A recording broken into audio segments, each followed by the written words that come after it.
The story begins with two armies at war, slashing their way to victory and dominance over the enemy. All of a sudden, a huge explosion occurred, leading to the destruction of the bridge. The White Knights became nervous since the bridge was the only way back to their base. Later they found out that the person who destroyed the bridge was none other than Reid, the hero of Altyne. Reid heard a familiar voice as he had expected this particular person to show up, Elria the Sage. After showcasing her ability by casting multiple spells, Reid asked her if they could finally settle the score after fighting hundreds of battles with each other. As Elria reminded Reid that they had fought 629 times, Reid appreciated that he was always reminded every time they fought. Even though Reid kept forgetting how many times they had fought, he knew he couldn't afford to show his pathetic side to others on the battlefield since he is called a hero. Elria felt the same way since she had also been called a sage. In the Altyne Kingdom, there was a man referred to as a hero who had thrown himself into numerous battlefields without losing, and had never once fallen to his knees until the very end of his life. The country Vigalta fought the Altyne Empire and was led by a lady referred to as a sage. Using the concept of magic, she overturned the unfavorable tides of war and increased the power of the entire country by spreading magic technology. The hero and sage had always met on the battlefield. They never slept, never rested, and always fought as if they were enjoying the battle. The only person the hero, Reid Freeden, could go all out against was none other than Elria Caldwin, the sage. However, their unique relationship would soon end. Eventually, a conclusion will be reached between the two. A white-haired man from the Altyne Empire named Lord Freeden received a report that Elria the Sage had been defeated. When Lord Freeden asked Lyot the messenger if the information was true, Lyot responded that the information was extremely credible since it came from a spy who had infiltrated Vigalta. Lord Freeden sat down, relieved, thinking that he would die first before Elria. When Lord Freeden was informed of a royal decree sent by the higher-ups, he had assumed that he would be regarded as useless after the passing of the sage. However, after hearing the decree in full detail, the white-haired man became enraged at the Altyne higher-ups for ordering such an unnecessary invasion. Lyot understood that what lay before them was the greatest opportunity they ever had. However, the people who were present on the battlefield knew that both Reid Freeden and Elria Caldwin did not want to waste the lives of the soldiers and decided to fight in a one-on-one battle. Frustrated, Lyot wished not to use the death of the great sage for war, but rather mourn for her death. The person known as the hero, Reid Freeden, appreciated Lyot's words and told him that he would be sure to convey his words properly to her. When Reid removed his armor and grabbed his sword, Lyot was curious about what he was going to do. Reid responded that he can't be dressed up for war to meet a friend. At the border of Altyne and Vigalta, Reid dashed towards the Vigalta country. Reid remained unfazed after multiple arrows were launched at him. After the soldiers of Vigalta finally recognized that it was Reid, it was already too late as Reid was now right in front of their mages. The mages tried to stop Reid, but he was too fast and strong for them.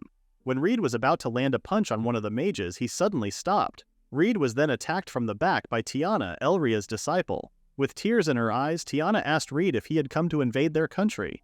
With the full force attack of the mages of Vigalta, Reid did not defend himself and sustained heavy injuries. After removing the shards that were stuck on his body, Reid told Tiana that he only came to say goodbye to Elria. Reid eventually landed at the Vigalta royal capital and punched his way in. As the soldiers mourned for the death of their sage, they asked Reid what he was planning to do with Elria.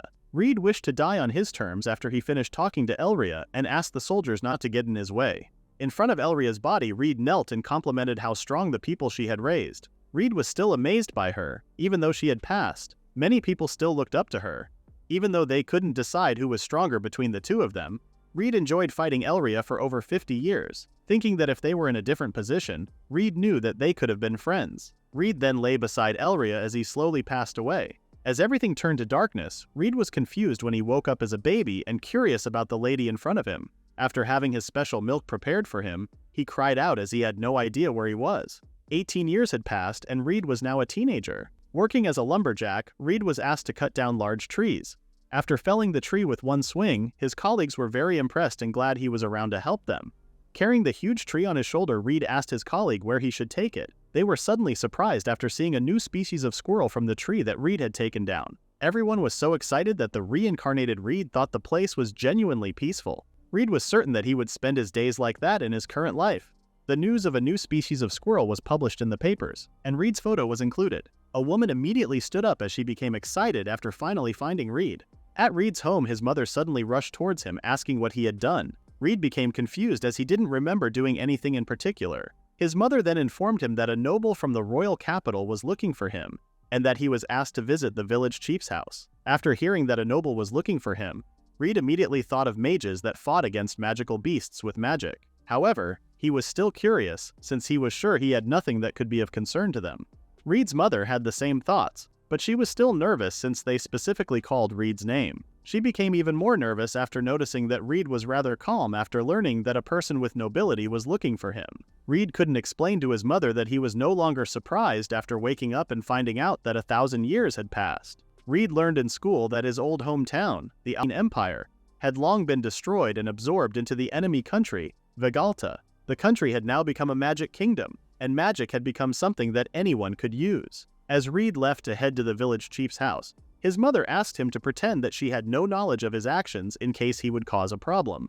After hearing Reid's nonchalant response, his mother sobbed as she suggested that they should atone for their sins together. After leaving his house, Reid was asked by the people in the town what he had done. He was a little embarrassed since rumors had already spread throughout the village. Everyone then gathered at the magic vehicle, as such machinery was privately owned, and only a high-ranking noble could obtain it. The village chief dashed towards Reid after seeing him and immediately asked what he had done. When Reid asked if a big-shot noble was in the village chief revealed that a distant descendant of the royal family in the Vegalta Magic Kingdom was looking for him. When Reid asked the intention of the noble that they personally look for him, the village chief asked the same thing and was only told that Reid would know once they met. When Reid finally went inside the room, he froze as he saw Elria once again. When Elria called Reid's attention, she was surprised when Reid suddenly apologized. Confused as to why Reid was using honorifics, Reid explained that since he was in the presence of a noble from House Caldwin, he had to watch his tone. When Reid asked if they had met before, Elria became disappointed. However, when Reid asked if she was looking for a guy who was a hero, Elria's eyes widened with excitement, but then realized that the Reid she knew did not talk like that. Reid then eventually revealed that he was indeed that hero she was looking for. He then asked if she was the same Elria from his past, and Elria responded that she was, and tried proving it by informing Reid what she likes to drink and do. Reid couldn't confirm if the information she mentioned was true since the only thing he knew about Elria was just her name. Elria suggested that they could just fight each other to find out, a suggestion that Reid could agree to. However, there weren't many places around that Elria could use her magic. Elria then told Reid that if he could dispel her magic in 10 seconds, then she would know it was the real Reid. The two then transferred to an open field, which made Elria curious where they were. Reid revealed to her that they were in his workplace. Curious, Elria asked what work he was doing in the village. When Elria learned that Reid was mostly doing regular hard labor, she asked for the reason. After informing Elria that he couldn't use magic, Reid still asked her not to hold back since he still had strength from his previous life. After Elria agreed to the terms, she then cast a huge fireball and launched it at Reid. Clenching his fist, Reid positioned himself and then punched the huge fireball and totally destroyed it. As the presence of the strong wind became a witness to the little battle, Reid asked Elria how many times they had fought. After informing Reid the exact number, the two then had a familiar conversation which they usually had in their past life. While Elria was glad that Reid and her finally met, Reid, on the other hand, never thought that they would meet again. Elria then shared that since she was reincarnated, she had assumed that Reid would also be reincarnated. Reid then became curious how she found him. After Elria shared that she found him in the news article, Reid was more surprised that Elria would even check the articles of the countryside. When Reid asked Elria what reincarnation really was, Elria explained that it was an event where one inherits the memories and abilities of their previous life, precisely called reincarnation magic. When Reid assumed that Elria used the reincarnation magic, Elria explained that she did not. Reincarnation magic was just a name that Elria gave on a provisional basis. The magic exists in theory, but Elria has no knowledge in making it. Elria then became annoyed when Reid teased her for not knowing the procedure. Elria then shared that if what had really happened to them was the reincarnation magic, she would also look the same as what she was before. Elria was then annoyed that Reid did not notice that she was now human instead of an elf. Theorizing that Reid's inability to use magic was also caused by the reincarnation magic, Elria asked what were the results for his magic aptitude test. Reid revealed that he accidentally broke the examination device, which he ended up receiving an earful. When Reid shared his wish to live peacefully in the countryside, Elria was annoyed since she knew that Reid was as strong as her and was used to being known as a hero. Mad at the fact that only mages are allowed to fight, Elria suggested to Reid that he should marry her. Seeing Reid's confused look, Elria then explained her plan of Reid becoming a part of the Caldwell family, which he would then become a mage after taking the Magic Academy's entrance exam. Thinking that the plan was somewhat cheating, Elria explained herself that it was not cheating since Reid had the capabilities to fight her for over 50 years. Elria could not accept that the people around them do not recognize Reid's real power. Reid was glad to hear the offer but was not sure about Elria's proposal. Elria then suggested that they see who was stronger between the two of them. After hearing Elria's words, Reid responded that he would not run or hide, as he would always accept Elria's challenge. When Reid finally met the village chief after speaking with Elria, the visibly worried chief asked if it was bad news. While Reid explained that he was going with Elria to the royal capital, Elria, on the other hand, was extremely embarrassed after suggesting to Reid that they should get married. As soon as Elria stepped out of the room, she was surprised as the people from the village were so eager to meet her. Seeing Elria turning red from embarrassment, Reid reminded everyone of their manners and emphasized that they wouldn't be able to ride the magic vehicle if they were blocking the way. Elria felt a sense of relief after hearing Reid's words and extending her hand. The village chief agreed with Reid and roughly asked everyone to back off. After thanking Reid, the two then went inside the magic vehicle and set out for the royal capital. While on their way, Elria was so embarrassed at what happened that she was no longer listening to Reid. When Reid called out Elria's attention, she was surprised and immediately turned red since Reid's face was so close. Thinking that Elria must have had a shy personality before reincarnating, Reid suddenly wondered if Elria knew the reason why he couldn't use magic. Elria theorized that it was probably because of Reid's unique magic power. Unlike others whose magic energy is like flowing water passing through the magic circuit, Reid's magic power was like a rock that, if forced, the path itself would break down. Elria mentioned that she would have to construct a special theoretical formula to match Reid's powers, if he wishes to use magic. When Elria mentioned that the process might take a long time since in her previous life, it took her 100 years just to form the basis of her magic theory, Reid was very grateful to Elria as she had solved Reid's 18 years of curiosity. When Elria asked if Reid wanted to use magic, he responded that he only wanted to know what it felt like to use magic. Elria reassured Reid that he would be fine since he still couldn't beat her even if he had magic. When Elria thanked Reid for accepting her proposal, she immediately became embarrassed when Reid mentioned that he was surprised by the sudden proposal. But Reid does agree with Elria, since marriage was the only way for a commoner who cannot use magic to become a mage. Reid also found the marriage convenient as he discussed with Elria how the two of them got reincarnated after 1,000 years. Reid had his suspicions that someone might be involved in their reincarnation, and being a commoner he couldn't do anything about it. Reid also does not want Elria to bear all the burden. Reid then realized that Elria's family name was linked to the royal family. Elria explained that she was the daughter of the royal family and that her disciple, Tiana, inherited her family name. It was then known that the Kaldwin family was the lineage of the sage. Reid then asked Elria if she was really fine with him being her fiancé, even though they were enemies in their previous life. Elria had no problem as she did not care that they were once enemies. The two were grateful to one another as they both trusted each other. Reid then shared that he had never once given an engagement speech in his previous life. Reid spent most of his life on the battlefield when he decided to turn down all marriage talks. When Reid asked if his stories were passed down to the future generations, Elria panicked and explained to Reid that his story had been adapted and passed down. Though Elria couldn't bear to tell Reid his adapted story, he reassured him that it was not what he thought.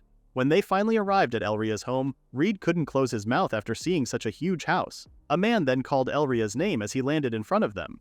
That man was Elria's father, Galleon Cladwin. Enraged that Elria went on another excursion alone, Galleon's anger suddenly changed as he became happy that Elria was honest. Galleon became more proud when Elria mentioned that she had left a note and also told people at the mansion. When Elria mentioned that she had brought her fiancé, Galleon outright rejected her fiancé. When Reid introduced himself, Galleon greeted him energetically and immediately asked him to go home. When Reid responded that he wouldn't be going home, Galleon then asked him to follow him inside the mansion as he then introduced the real head of the family. Galleon then told his wife that Elria had brought her fiancé. Elria's mother, Alicia Kaldwin, who was also the head of the Kaldwin family, asked her husband to step away since he was being too noisy. When Reid introduced himself to Alicia, she responded that she had never heard of his family name before. As Alicia and Reid spoke to each other, she assessed Reid and told Elria that he was much more level-headed than her. Alicia was then disappointed in Elria, that she would compliment Reid even though her own mother had insulted her. When Elria told her mother that she had finally found Reid, Alicia asked Reid to raise his head as he would be their guest. When Alicia and Reid sat down, Alicia asked what was going on and how things came to be. After assessing Alicia, Reid knew that a mediocre excuse would not work on her. Reid then honestly told Alicia about his plans, to which Alicia accurately guessed that it was Elria's idea. Wondering if Alicia doubted his words, Reid told her that she can confirm it with Elria. However, Alicia mentioned that she didn't need to confirm it since he was indeed the real Reid. Alicia explained that Elria was strange at birth as she spoke Reid's name out of nowhere. After hearing Elria's story that even scared her mother before, Reid was surprised after learning that Elria had been looking for him for a long time without any basis that he was also reincarnated. Reid was surprised when Alicia approved of their marriage. When he asked if she would be okay to hand their house in his hands, Alicia responded that she only wanted to fulfill her daughter's wishes. Reid then shared that Elria was his only equal, and that they've been apart for a very long time. Just like Elria, Reid also never forgot about her as he wondered what Elria would think of the peaceful world he had lived in. After seeing Reid's sincerity, Alicia gave him a passing grade for the proposal. Alicia then mentioned the conditions for accepting the engagement, and that was to qualify as a mage at the same magic academy with Elria. Wondering how he could prove himself, Alicia suggested that Reid could just use his strength. Alicia then called for Galleon as she wanted to test Reid's fighting capabilities. Reid agreed with Alicia's terms and mentioned that he would avoid all of Galleon's attacks and only land one of his own. Before starting the fight, Reid asked for Alicia not to complain if he happens to destroy the whole building. Before Galleon and Reid could engage in their mock battle, they needed to change locations. Alicia explained that the room was a magic training facility managed by the country, allowing non-mages to participate in magic combat. As Alicia prepared to speak with Elria, she requested Galleon to assess Reid's abilities thoroughly. Turning to Reid, Galleon proposed that they should enjoy their mock battle. Prior to the commencement, Reid inquired if Galleon was truly comfortable with the agreed-upon terms. Galleon affirmed, expressing confidence that Reid would find it challenging to land an attack. To sweeten the deal, Galleon added that if Reid could land an attack, he would be allowed to call him Daddy, to which Reid promptly suggested father-in-law as an alternative. As the mock battle began, Galleon's movements were so swift that his fist closed in on Reid's head within seconds.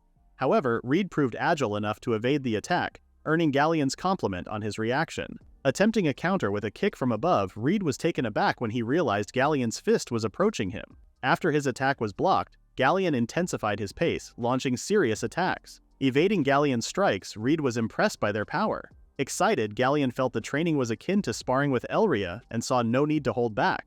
Reid apologized to Galleon and decided it was time to make his move. In the adjacent room, Elria was startled by a knock on the door. When Alicia entered and sought to talk, Elria promptly interrupted, eager to learn about Reid's situation. After informing Elria that Galleon was currently engaged in a mock battle with Reid, Alicia sought confirmation that Reid was indeed the person Elria had been searching for. Upon Elria's affirmation, Alicia smiled, expressing surprise at Elria finding Reid. Elria, initially worried about being wrong, felt relieved after discovering Reid. When Alicia inquired about Elria's feelings for Reid, Elria admitted her affection. As Elria noticed her confidence waning, she explained that these feelings were new to her, and now seemed the right time to express her liking for him. When Alicia remarked on Reid and Elria thinking alike as if they had shared a past, Elria was taken aback. Although Elria hadn't planned to keep anything about her previous life from her mother, she insisted it was her and Reid's secret. Thanking Alicia for her understanding, Elria was surprised when Alicia asked if she had confessed her feelings to Reid. Alicia expressed disappointment after learning that Elria had not yet communicated her feelings. Having spoken with Reid, Alicia sensed he was a good man. Intrigued, Alicia teased Elria, attempting to coax the truth from her. Contemplating Reid, Alicia considered acknowledging him and having Galleon train him. When Elria inquired about what Reid and Galleon were currently doing, Alicia disclosed the terms for approving their engagement, evaluating Reid's abilities. Elria then revealed to Alicia that Reid was unable to use magic, though he was very strong, putting Galleon in danger. After Galleon was blasted off from the house, Alicia's expression immediately displayed regret. Alicia was still dumbfounded after witnessing her husband being blasted off from their house. When Reid saw Elria, he asked if she had seen Galleon. After learning that Galleon had flown past their room, Reid was shocked by the damage he had caused even though he had held back. When Elria asked for an explanation from Reid, he responded that since he was told not to hold back, he tried punching Galleon lightly. After witnessing Reid's power, Alicia asked Elria what Reid really was.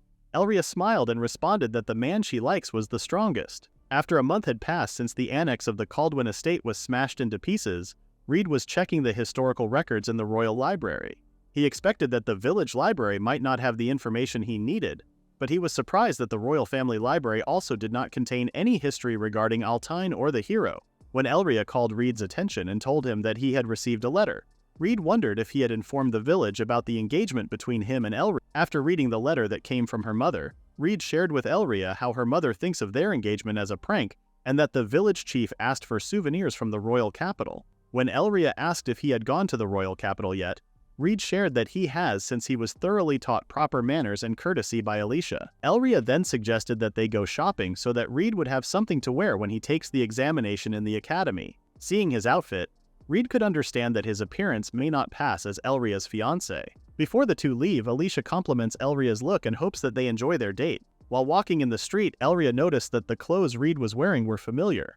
She then asked if those were her father's, to which Reid confirmed it and explained that he had borrowed it from Galleon, though he was hesitant at first after putting Galleon through such an ordeal. Elria then suggested that Reid should focus on finding something that would suit him better. After trying out the clothes, Reid then enjoyed delicious food. Reid complimented the food of the current time as he could tell that the food would have been unthinkable 1,000 years ago. Elria became embarrassed after Reid pointed out that she had breadcrumbs. When Reid tried to remove the breadcrumbs, he suddenly got excited and ended up breaking the table. After having their meal, Elria then asked Reid to follow her as she wanted to show him something. Elria then showed Reid the Vigalta Royal Magic Academy, to which Reid found it very huge. Elria then shared that she could have enrolled in the academy when she was 12 years old but postponed her enrollment because she had to look for Reid. The king also asked Elria to postpone her enrollment since it coincided with the princesses, and as a result, Elria received sweets. When Elria asked Reid if there was someone he liked in his hometown, Reid responded that after living such a long life, he could only see the people as his grandchildren.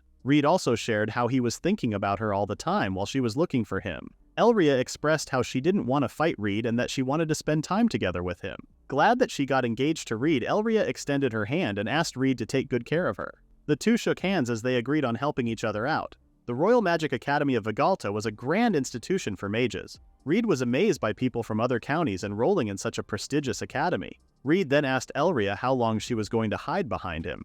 Elria was nervous, feeling that everyone was staring at her. Hearing Reid complain that walking was hard, Elria thought a piggyback ride would be easier. Reid pointed out that this would only embarrass her further, and everyone was staring because she was cute. When Elria asked if Reid thought the same, Reid tried to avoid the question, but Elria insisted he respond since it was important to her. Elria was surprised when Reid responded that she was indeed cute, and he would even want to brag about it. Elria was grateful and promised Reid that she would do her best to make him proud. When Reid asked if she could let go of his sleeves, Elria held his arm tighter, mentioning that it was her lifeline. When they finally met a person from the academy, Reid told her they were from the Caldwin family, and they were asked to follow her. The academy staff couldn't believe she was guiding Elria personally, known as the Reincarnation of the Sage. When she asked Reid how he was related to the Caldwin family, Elria answered that he was her fiancé.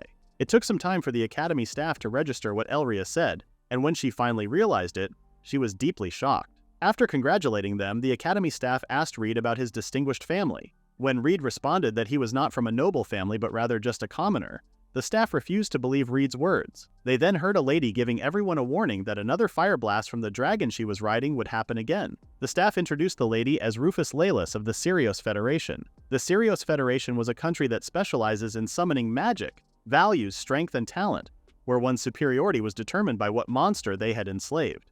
After hearing the benefits of enrolling in the academy, Reid realized it was essentially a proxy war for other countries. Reid was impressed after learning that Rufus was able to handle 4 dragons, earning her the title of Dragon Princess. Elria, jealous of the attention, told Reid that she could summon many things. Reid believed her, and he asked Elria to show him something spectacular next time, to which Elria also agreed.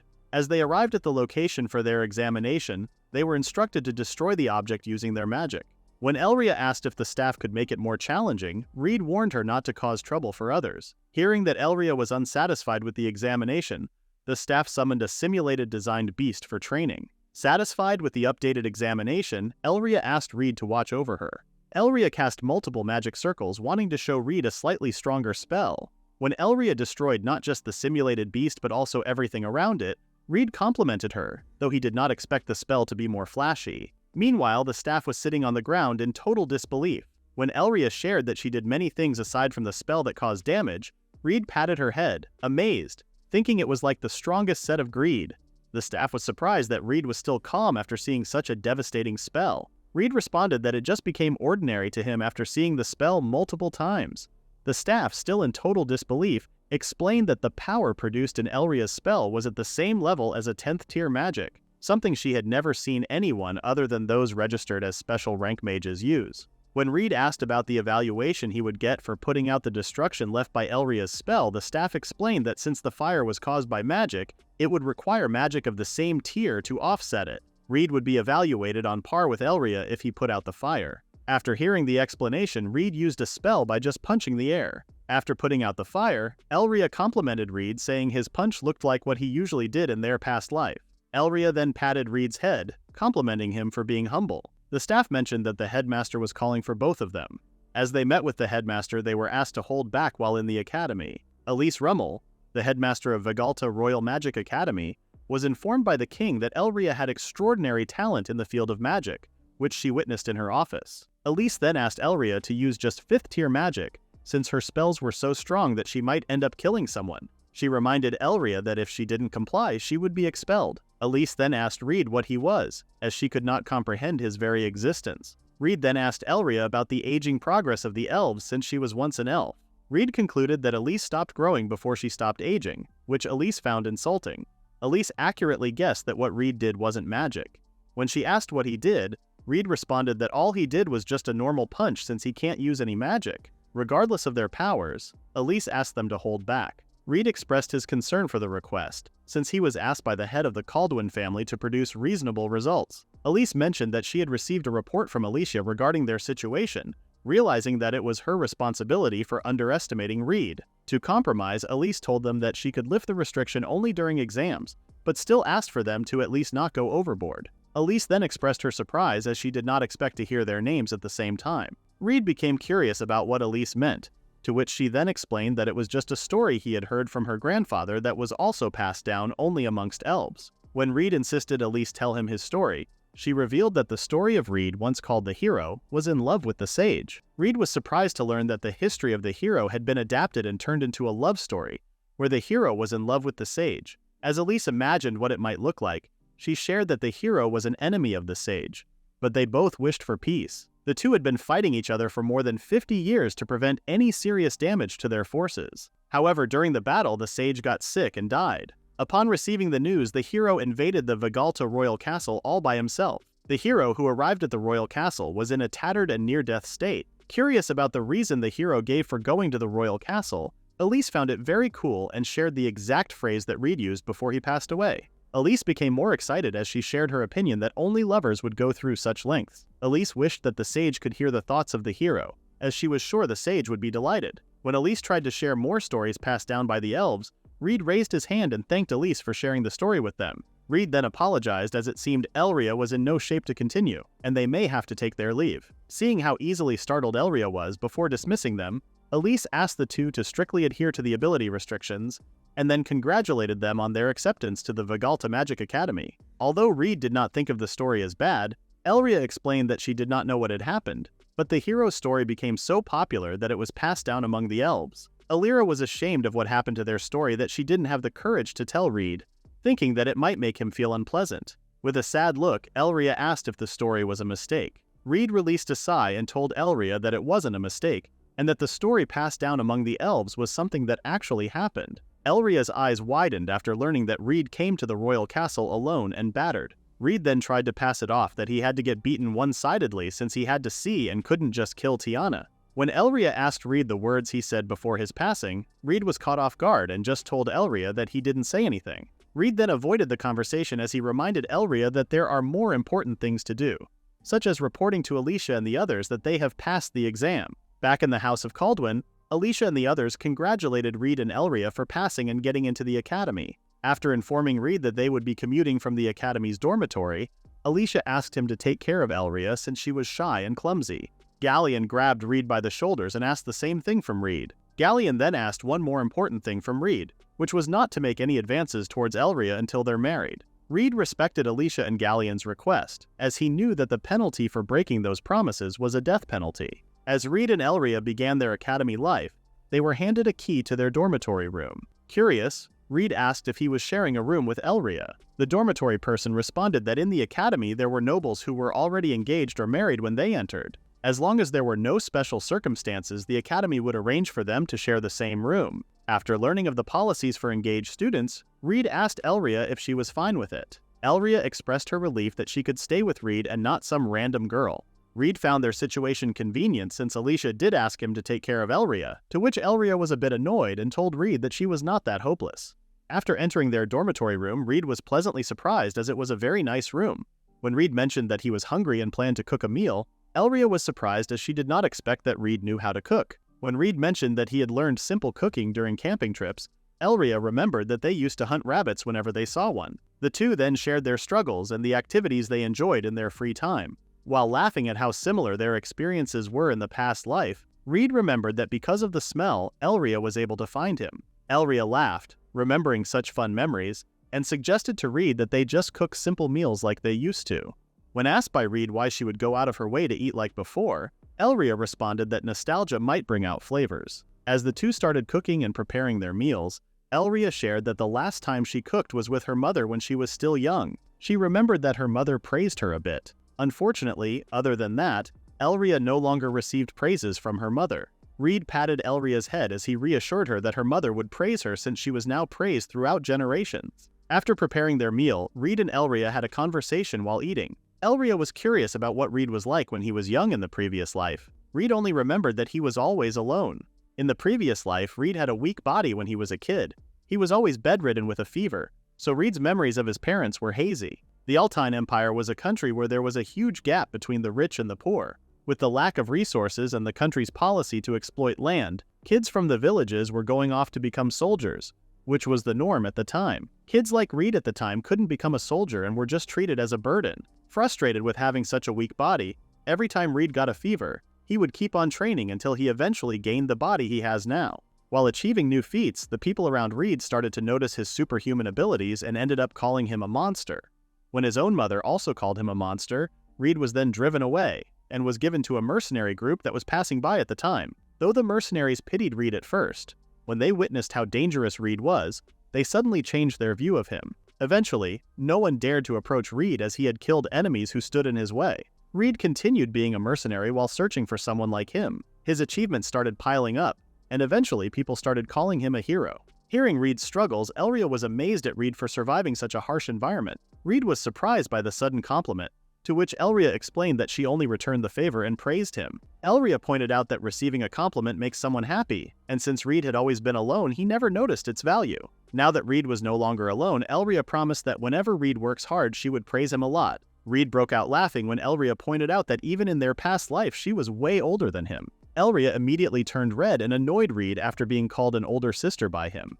When Reid and Elria checked the bedroom, they were surprised that they only received one bedroom. Elria could not hide her embarrassment when Reid did not mind that they shared the bed together. When Elria shared that she has some unique habits when sleeping, especially if she was drowsy, Reid offered the bed to her and decided to sleep in the living room. Reid was caught off guard when Elria pulled his sleeve and mentioned that she would feel lonely and wished to sleep together. After hearing Elria's request, Reid could not help it and told her that he would be okay doing anything with her. Scratching his head, Reid was left with no choice and decided to just think about Galleon's face when he sleeps. After spending their first night at the dormitory house, Reid finally woke up as morning arrived. He noticed that his right side felt kind of heavy, but when he realized it was because of Elria, Reid was somewhat glad to have her with him. He tried waking her up, but to no avail. He then instructed her to take a bath to fully wake up.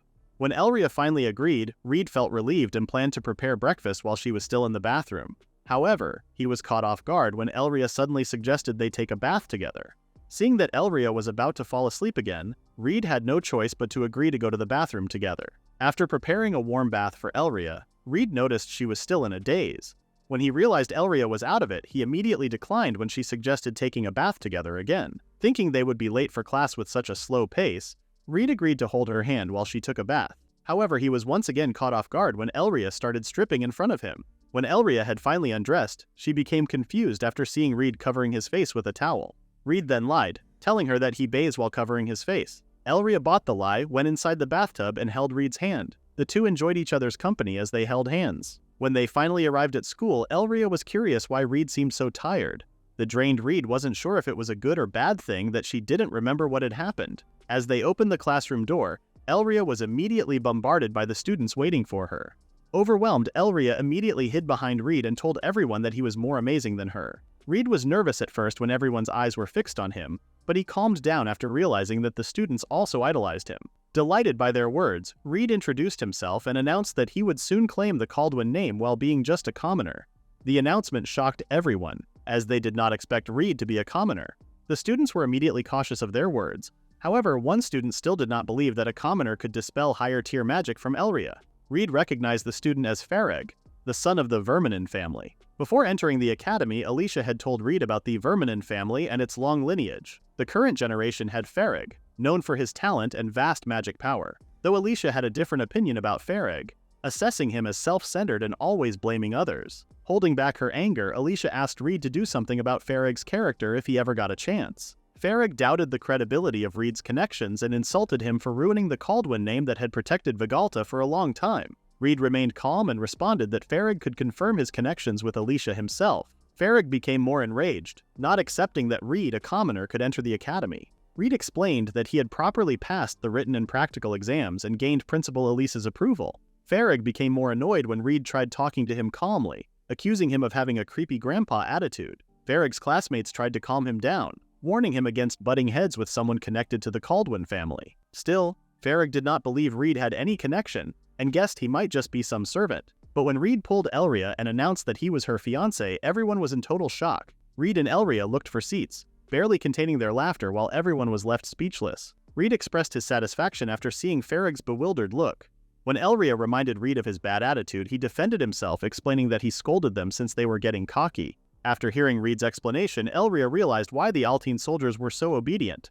A student called Reid and Elria's attention, offering them a seat. Grateful for the offer, Reid introduced himself, and the student introduced himself as Weasel Blanche. Elria mentioned that she had heard of the Blanche family name before. Weasel revealed that his family were magic equipment engineers, and the tools Elria used were made by his sister. Elria immediately changed her attitude, and the three continued having a pleasant conversation. Since the Blanche family were engineers, Elria was curious why Weasel took the test for mages even though there were classes for magic engineers. Weasel explained that he was more of the practical type. On top of being a mage, Weasel wanted to know what's not important, not just for himself but also for his surroundings, creating a more practical magic tool, which was his goal. When Weasel mentioned that he might be a nuisance, he was surprised when Reid responded that he didn't mind. Reid explained that people who complained about the tools just didn't understand them. Weasel's act of creating a good magic tool aligned with the school's pursuit and development of magic ideology. After gaining some confidence from Reid's words, Weasel asked Reid if he could look at his magic tool. Curious after learning that Reid was able to dispel Elria's Tier 10 magic, Elria explained that Reid's magic powers were special, and he couldn't use magic tools since his mana flow was broken. Disappointed, Weasel then asked Reid if he could destroy the object in his hand. Weasel reassured Reid that it was fine as it was a spare. He also explained that he wanted to know under what circumstances the magic tool would break down as a magic engineer. After boasting that the tools he personally created had high durability, he was in total disbelief when Reid easily broke his tool. After examining his broken tool, Weasel asked if Elria had any idea of the phenomenon surrounding Reid. When Elria explained that Reid's magic was different from everyone else, Weasel agreed with her theory as he was still unsure why the protective magic and engravings were damaged. Weasel shared that he may have to observe and analyze the tool a couple of times since he still couldn't grasp the explanation or come up with a conclusion. When Weasel asked Reid how he was able to obtain such magic power, Reid responded that he had already forgotten about it since it happened a long time ago. He then noticed someone eavesdropping in their conversation and called the student's attention. The student hiding underneath the table was so surprised that she ended up hitting her head. Though the student claimed she was not a stranger, Reid still asked for security. The student then introduced herself as Millis Lambat from the village called Noaber. Millis also shared that since she was enrolled through scholarship, she was thinking of using it as an opportunity to make human friends. When Elria approved of Millis, and was then promoted from a suspicious person to a classmate, Millis was ecstatic as she shared how she had thought about the introduction all night. After Reid asked Millis the reason why she was eavesdropping, Millis responded that she was just searching for anyone that she thought she could reach out to. When Reid mentioned that she could reach out like usual, Millis cried out as she found it impossible. Even though Reid tried giving points to Millis on how to start a conversation, the two ended up arguing for having the same status, a commoner. Their argument reached a point where they were now listing the best qualities of their hometowns. Millis, now feeling hopeless, jumped right at Reid as she shared that she only wanted a fellow countryside friend. Elria immediately jumped in between the two and caught Millis. When Elria mentioned that she wanted to be friends with Millis, Elria suddenly thought of a dog when Millis shook her hand since she was overjoyed. After Reid and Weasel introduced themselves to Millis, she cried so much as finally gained 3 new friends. Reid then noticed that the teacher had not arrived yet, which made Millis suggest that the teacher may have lost their way. All of a sudden, a huge explosion came from the classroom entrance and destroyed the walls. A black-haired lady appeared, feeling relieved thinking that Elise might get mad if she was late.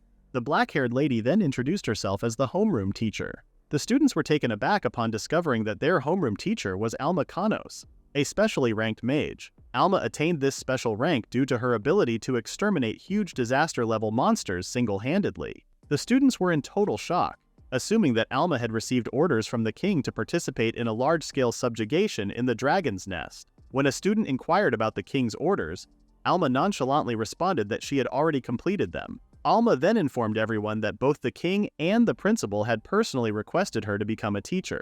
After sharing her expectations for the class, Alma proceeded to outline her plans. Explaining the mechanics of qualifying as a mage, Alma emphasized to everyone that the most crucial part of the class was the evaluation. Even if they achieved the highest score individually, if their class did not pass, it would mean they wouldn't become mages. Alma reminded everyone that, as mages, their duty was not only to focus on themselves, but also to prioritize acting as a group.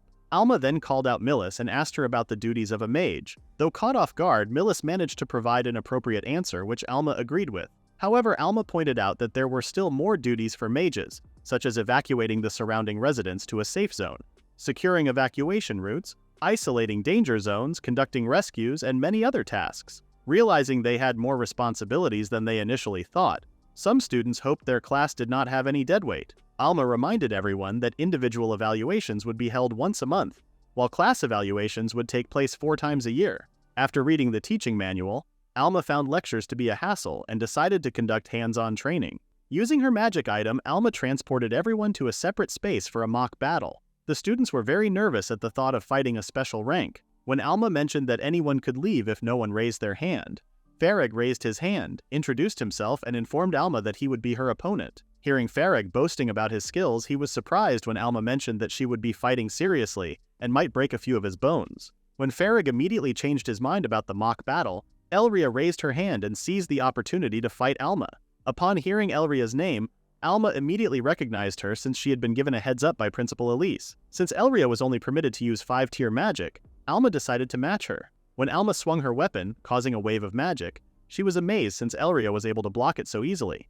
After casting another spell and getting blocked, Alma assessed how Elria's spell worked and asked if she had any more spells. When Elria asked Alma if she had specific requests, Alma responded that Elria could use any type of spell. However, she would have to fight Elria for real, as Alma was curious about how many bones she would break. After Elria agreed to the terms, Reid then asked everyone to move away, warning that they could get injured if they were too close to the fight. While everyone else moved to a safe spot, Reid and Weisel decided to stay, eager to witness the fight up close. When Alma cast an offensive spell on Elria, she was surprised that Elria's lower-tier magic could compete with her higher-tier spell. Confused about what was happening, Reid explained to Reid that Elria didn't cast the spells directly but used them to cast more spells. When Reid mentioned that Elria could cast 1,000 lower-tier spells, Millis was in total disbelief. Reid explained that Elria creates a bunch of spells and puts them together. After learning about Elria's capabilities, Weasel asked Reid if he had seen the full potential of Elria's spell. Reid responded yes, as he had always kept his eyes on Elria. What made Reid crazy about Elria was that she was brighter than anyone else. As the two spells clashed, Elria was amazed that Alma could deal with all of her spells. However, she noticed that Alma was still not yet serious. Alma smiled as her charade was discovered, and she then summoned a lot of skeletons, which she called the Death Brigade. When Alma told Elria to overcome the Black Flag as if her life depended on it, Elria asked how Alma knew those words. Hitting a nerve, Elria then told Alma that only one person could say those exact words. Sensing that Elria's attitude had somewhat changed, Millis asked Reid what was going on but was surprised not to find Reid beside them. As the huge skeleton was about to attack Elria, it was immediately defeated by Reid's punch. Reid then apologized for getting in between their fight as he could not stand someone using his own words. Recognizing Reid as the other irregular Alma had been told about, she then asked Reid how he was able to send her magic flying without using magic. Reid offered to answer Alma's question if she answered his. Reid could barely recognize the flag, but after hearing his own line, it all made sense to him. Reid then asked Alma why she was holding Altine's banner. Elise's voice suddenly echoed in the space that Alma created. After receiving an earful from Elise, Alma canceled her spell and told Reid that they could talk about his question later. Alma then encouraged everyone to be strong like them. However, after witnessing their fight, some immediately lost hope. But Alma's words still reached some students as they gained some encouragement. Alma then asked those who had fallen asleep to wake up, as she was going to teach them the most important fundamentals as a mage, instructing everyone to run until they passed out. After Alma instructed everyone to run, she was disappointed with most of the students as they were all out of stamina. Reid, accustomed to harsh training, did not break a sweat after running, while others like Weasel were so out of breath. Seeing that everyone could no longer move, Elria decided to use 6th tier transport magic.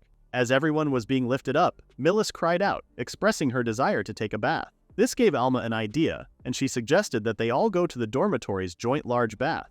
The tired Millis was re-energized after hearing Alma's suggestion, and invited Elria to join them. Alma found it convenient that while everyone was relaxing, she would have a small time to talk with Reid. At the dormitory bath, Elria had lots of questions about Reid and Alma's relationship and about the Altine banner. Seeing Elria's body up close, Millis found it very unfair that both Elria's hair and body were silky smooth. Embarrassed that her body parts were being described, Elria immediately covered Millis's mouth. Elra wished to discuss something with Millis and asked what good gift she could think of to give to a certain person. Elria was surprised as Millis accurately guessed who the person was. Even though Elria denied the accusations, her actions had already exposed her to everyone, as they all could notice that Elria had feelings for Reid. Elria asked Millis for help about the gift since she had never given a present to someone before, and she wanted to give Reid a congratulatory present. Since Millis does not fully know Reid nor Elria, she suggested giving Reid something that he would like. Elria threw some ideas on what Reid would like. Millis liked the ideas, but as she pointed out that as a fellow country girl, she would rather have something with a more permanent form. Grateful for the idea. However, Elria immediately gave up as she could not think of anything permanent to give to Reid. Elria became depressed since she doesn't know what to give to Reid even though they have known each other for more than 50 years. As Millis pleaded with Elria to not drown herself, she asked Elria to think of the moments where Reid was happy. Elria then remembered that whenever Reid fights her, he'd always laugh and enjoy himself. As Elria expressed the type of gift that would give the same feeling when they, Reid and her, fight in battle, Millis hugged her tightly as she found it very cute. While unintentionally suffocating Elria, Millis became jealous of Reid and gave Elria her full support. Inside the classroom, Alma apologized for making Reid wait as Elise gave her an earful. Reid did not mind and immediately wanted answers as to how Alma gained the Altane's banner. When Alma asked if Altane was the name of a country, Reid asked her not to play dumb after using her magic tool. After seeing how serious Alma was that she had no knowledge of Altine, Reid guessed that the Altine banner was not something that could be recognized as a banner. Alma revealed that only people from the Kanos name who have inherited the spell knew of the banner, and she then asked Reid about his real identity and the connection he has to the banner. Reid apologized as he could not answer her question.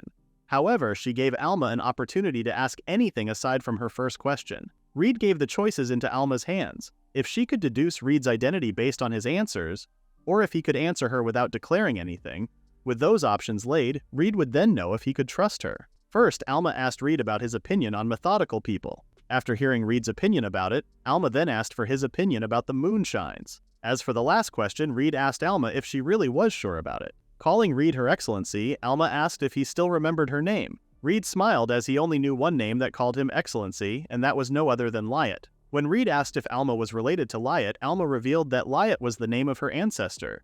Liat was the one who made the memorandum and passed it down to their generation. Reid could not believe that Liat would even leave a memorandum for a millennium. Alma then agreed not to ask something related to her ancestor, to which Reid pleaded not to bring up the topic again, as it was the very reason why he wanted to talk to her. After Alma made it clear that she did not know the country Altine, as well as the banner since it has been passed down along with the memorandum. When Reid asked about the hero and Reid Friedrich, he received the same answer as what Elise had given him before. Reid remembered that Liat did not just call him Excellency, but also hero, yet it was not mentioned in his very own memorandum. Alma was surprised when Reid shared his theory that someone was trying to erase the existence of the hero. To manipulate a personal memorandum was logically impossible. However, Reid had already seen irrational things in reality. Curious as to why his story still existed among the elves, Alma explained the elves' oral tradition, sharing information from mouth to mouth without any medium. After learning what had happened to the elves' oral tradition, Reid instructed Alma to tell him anything moving forward, as he deduced that she knew a lot more about history. Even though Alma agreed to Reid's request, she was still annoyed that he nonchalantly gave orders to a special rank. Since Reid was well respected and loved by her ancestors, Alma left it at that and asked if Elria was the same as Reid, but was immediately disappointed at herself after realizing that she picked a fight with the real sage. The two ended their conversation as Reid counted on her for any help he might need. After the talk with Alma, several days passed. The conditional exams were now starting the day after tomorrow. Millis asked the others if they had any plans for their day off. However, she was immediately lectured by Reid that even though Elria had praised her magic, she still had to train her combat skills. Millis defended herself and asked for assistance from Elria. However, she was so sleep-deprived that she was sleeping while sitting. Millis and Weasel then asked if there was something going on between Reid and Alma, since they were becoming more friendly and as well as being called Excellency. Farag, who was also at the cafeteria, lectured Millis for being too noisy and told her to prostrate herself when apologizing to someone higher than her. Farag was annoyed when Millis refused to prostrate herself. Angered that a commoner like Millis was using the same magic Grand, Farag tried teaching Millis a lesson and cast a spell in front of her. Reid saw what Farag was about to do. He immediately jumped in between them and deflected Farag's spell. Reid then grabbed Farag's head and lectured him about the dangers of magic. After being thrown by Reid, Farag still acted out, telling Reid that a barbarian like him needed punishment. In front of Farag, Reid took his magic tool and broke it in front of him, making Farag in total disbelief. Even though Reid had saved Millis, she still found it disappointing and asked Reid to only do cool things when Elria was awake. When Elria was woken up by Millis, she was still out of her wits and immediately hugged Reid. Embarrassed by what was happening, Reid excused themselves and decided to head back first. Walking back to their dormitory room, Reid was curious as to what makes Elria very busy to the point that she was overexerting herself. When Elria responded that she wanted to make Reid happy, she then later realized that Reid was carrying her and was totally shocked. When Elria shared that she was going to push herself more, Reid agreed, but insisted that Elria do it in moderation. Wondering if Reid would not ask for the reason, Reid knew that Elria was not hiding something from him and doing something dangerous. Reid then reassured Elria that as long as he was beside her, she could relax and do whatever she wanted. The students will be evaluated from real combat to reacting to various situations during the conditional examination. The examination will be held in a huge forest area within the academy, a special location where everyone from the 8 classes would gather. Alma warned the students that the forest behind the fence was a dangerous area inhabited by monsters. After informing the students about the dangers of the monsters, Alma announced that in today's exam they are going to enter at least rank E. After informing the students about the types of monsters they might face in the forest,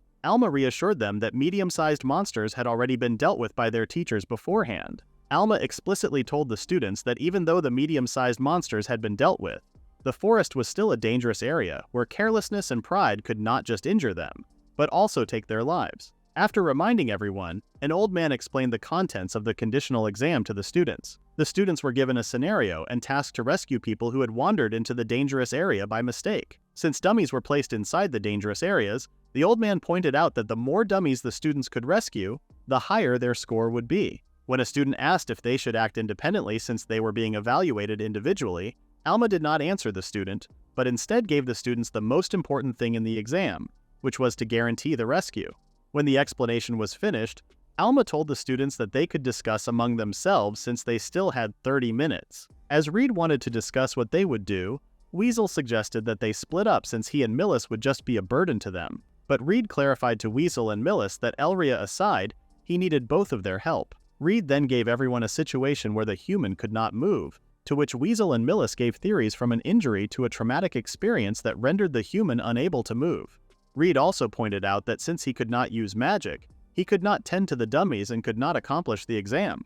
Millis finally realized that if the dummies were magic tools, there was a chance that they could not be moved unless they were healed. Reid shared his plans with everyone, where he would beat the monsters, Weasel would carry a bunch of them using his magic tool, and Millis would be in charge of figuring out the mechanism. Millis was worried at first that Elria might have to do the examination alone, but was surprised to learn that Principal Elise specifically instructed Melia to do the quest alone. Millis then finally realized why Elria was instructed to do the exam alone, so that she could be evaluated accurately. Farag called their attention as he mentioned that Reid and the others do not understand anything. Farag then shared his opinion that the exam would have more than just rescuing, and that there was another goal. Farag then mentioned that subjugating large monsters would get them an even higher reward. However, Reid and Millis immediately did not buy into Farag's idea. Farag's idea gave Weasel worry since they were not informed how the teachers would know if they had failed or not. Farag then boasted to everyone that he has the power to take on a large monster while showing his magic tool. When Reid saw the magic tool, he unintentionally insulted it by calling it really short. Farag shared that the magic tool that Reid broke was somehow miraculously repaired by the Verminen's engineer. Before leaving, Farag vowed to make Reid cry. Reid was impressed by Farag's courage even after he was embarrassed in front of everyone. Before they start the examination, Elria patted Reid's head and asked him to be careful. Walking inside the forest, Reid's group was suddenly attacked by a huge monster. However, it was just easily defeated by Reid's kick. After assessing the monster, Reid was surprised that the monster was weak despite its huge size. Weasel shared that the smell of blood could also lure other monsters and make escaping harder, so avoiding blood on their clothes would be wise. Millis could not help but worry for Elria since she was all alone, but Reid reassured her that Elria would be just fine and could defeat anything with just a tier 1 spell. Millis could not believe Reid's words when he mentioned that Elria could beat an average person with just martial arts alone. When Weasel thought Reid's movements were interesting, this sparked an energy within Reid, and he offered to show him a little. While Reid was explaining to everyone, Weasel interrupted him and told him that there was a cave up ahead. When Weasel reassured them that there were no monsters inside the cave, Reid was relieved as he already assumed that there was a dummy inside it. Millis was curious about how Reid knew that there would be a dummy inside the cave. Reid gave Millis a scenario, pointing out that the safe place for a dummy would be inside the cave. After seeing the cave up close, Reid suggested that he would take the lead while Weasel watched their surroundings, and Millis acted as their support. When Reid raised their lamp, he immediately told everyone that he had found 5 dummies. As Weasel sensed multiple mana circuits, he guessed that they would dispel if there were 2 people or more. When Millis tried activating a spell on one of the dummies, she was surprised when it suddenly moved. Millis shouting worried Reid. However, he was reassured by Weasel that she was just startled by the dummy's mechanism. After seeing a timer ticking down on the dummy's leg, Weasel theorized that the dummy most likely received a fatal injury, and the timer was the time limit to heal it. When Millis tried to heal the dummy but ended up being startled by the dummy's beeping sound, Weasel had to hit her head since she was much louder than the dummy. Reid shared an idea that the order of emergency treatment matters, and he suggested to Weasel to check the wounds. After assessing the dummy's wounds, Reid asked Millis to calm down as she started panicking again, and told her that he would give her instructions soon. While fighting off against a pack of monsters, Reid was also giving Weasel and Millis instructions on how to tend and take care of the wounds. After following Reid's instructions, Weasel and Millis were so relieved after solving the dummy's mechanism. As Reid complimented the two, Weasel could not help but ask Reid if he had seen people on the brink of death since the instructions he gave were so precise. Reid responded that he saw people who were on the brink of death, as well as those who could not be saved. Reid still thanked Weasel and Millis for performing emergency treatments even though it was just a dummy. Reid was startled when Millis suddenly shouted. When Millis mentioned that someone was coming, Reid was able to recognize them as Farrig and his 2 henchmen. Weasel then asked Reid to call the 3 over as they had received heavy injuries and that something was moving in the forest. After calling Farrig's attention, Reid then asked him to follow them inside the cave. When Reid asked if they were attacked by monsters, Farrig could not answer properly as he was shivering in fear. When Weasel sensed that the situation was bad, Reid momentarily froze and immediately ran outside. Before going out, Reid tasked Weasel and Millis to take those who were injured and carry them deep into the cave. Farrig, who once again saw the monster that attacked them, shrieked and froze in fear. Fortunately for Farrig, Reid was fast enough and dragged him deep into the cave to safety. When Reid asked Farrig if they picked a fight with the huge monster, Farrig clarified that they did not start a fight, but rather he froze after seeing the monster, and was only protected by Valk and Lucas. As Farrig cried and apologized for the two, Reid consoled and praised him for not abandoning his friends while running desperately. Before leaving, Reid instructed Weasel to cast a barrier after he exited. Farrig argued that Reid won't be able to take on the monster, but Reid reassured him that he already knew the monster was immune to magic. Reid promised that he wouldn't die, and that he was just going to win like the hero he once was.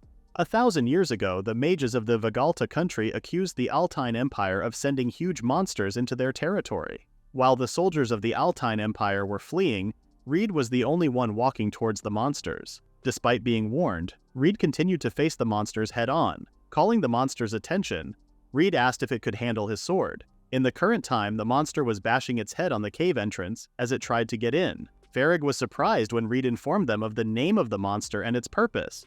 Although Reid was familiar with the armored dragon, Farrig insisted that they stay hidden until the Academy sends out help. Reid shared his opinion that Elria could handle the armored dragon herself, but it still depended on whether she would come. However, they didn't have much time to wait. After confirming that Weasel still had a magic tool that could create barriers, Reid asked Millis to keep healing those who were injured. Agreeing with Reid's instructions, Millis only asked him to send the armored dragon flying. Emerging from the dark cave, Reid leaped towards the armored dragon and landed a hard punch.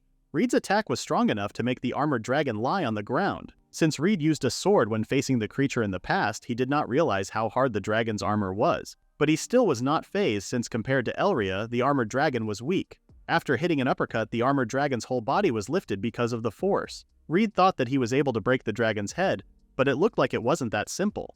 When the armored dragon let out a roar, Reid was surprised by the sudden tremors. He then realized that the dragon was calling for more backup. Annoyed that he may have to fight the armored dragons barehanded, Reid wondered what he should do to ensure that the others could escape safely. Fortunately for Reid, Elria arrived just in time and easily took down one of the armored dragons. When the Academy could not send out help immediately, they released Elria's limiters to help those who were in need. Glad after seeing Elria, Reid asked her to help Millis and the others to be transported. After reaching out to Millis, Elria then transported everyone inside the cave to a much safer place. After reassuring Reid that everyone was now safe, Elria received a call and was surprised when Alma asked if she sent an entire cave to their location. After confirming the students' safety, Elria was relieved and told Alma that she was not going to blow away the armored dragons along the area with Reid, and asked Alma to protect the children. As the call ended, Elria then asked if they should go all out facing the dragons. Planning on punching the armored dragons until they all would be defeated, Elria gave an item that Reid could use to go all out. Elria reassured Reid that with her magic, she was sure that the sword she created could withstand anything. As Reid received the present that Elria was developing for a while, he could not contain his laughter as he accurately guessed Elria's action. Reid was beyond happy and could not describe how he was feeling. Reid was sure that Elria's magic that had always fought alongside him could withstand his mana. Elria then realized that for a long time that they have known each other, this was the first time that they were going to battle together. Finally, a united front after 1,000 years since Reid received a very good present from Elria, he plans to show her his serious power. Even though it has been a while since Reid hasn't used the move, he knows that his body would never forget.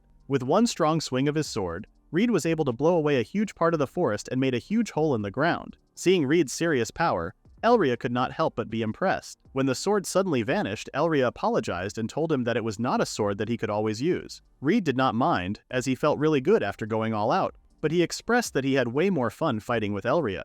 As Alma surveyed the area where Reid and Elria were fighting the armored dragons, she immediately knew that Elise would faint after learning of the aftermath. After Alma gave the report, Elise bawled her eyes out as she could not believe what had happened. Alma then confronted the two.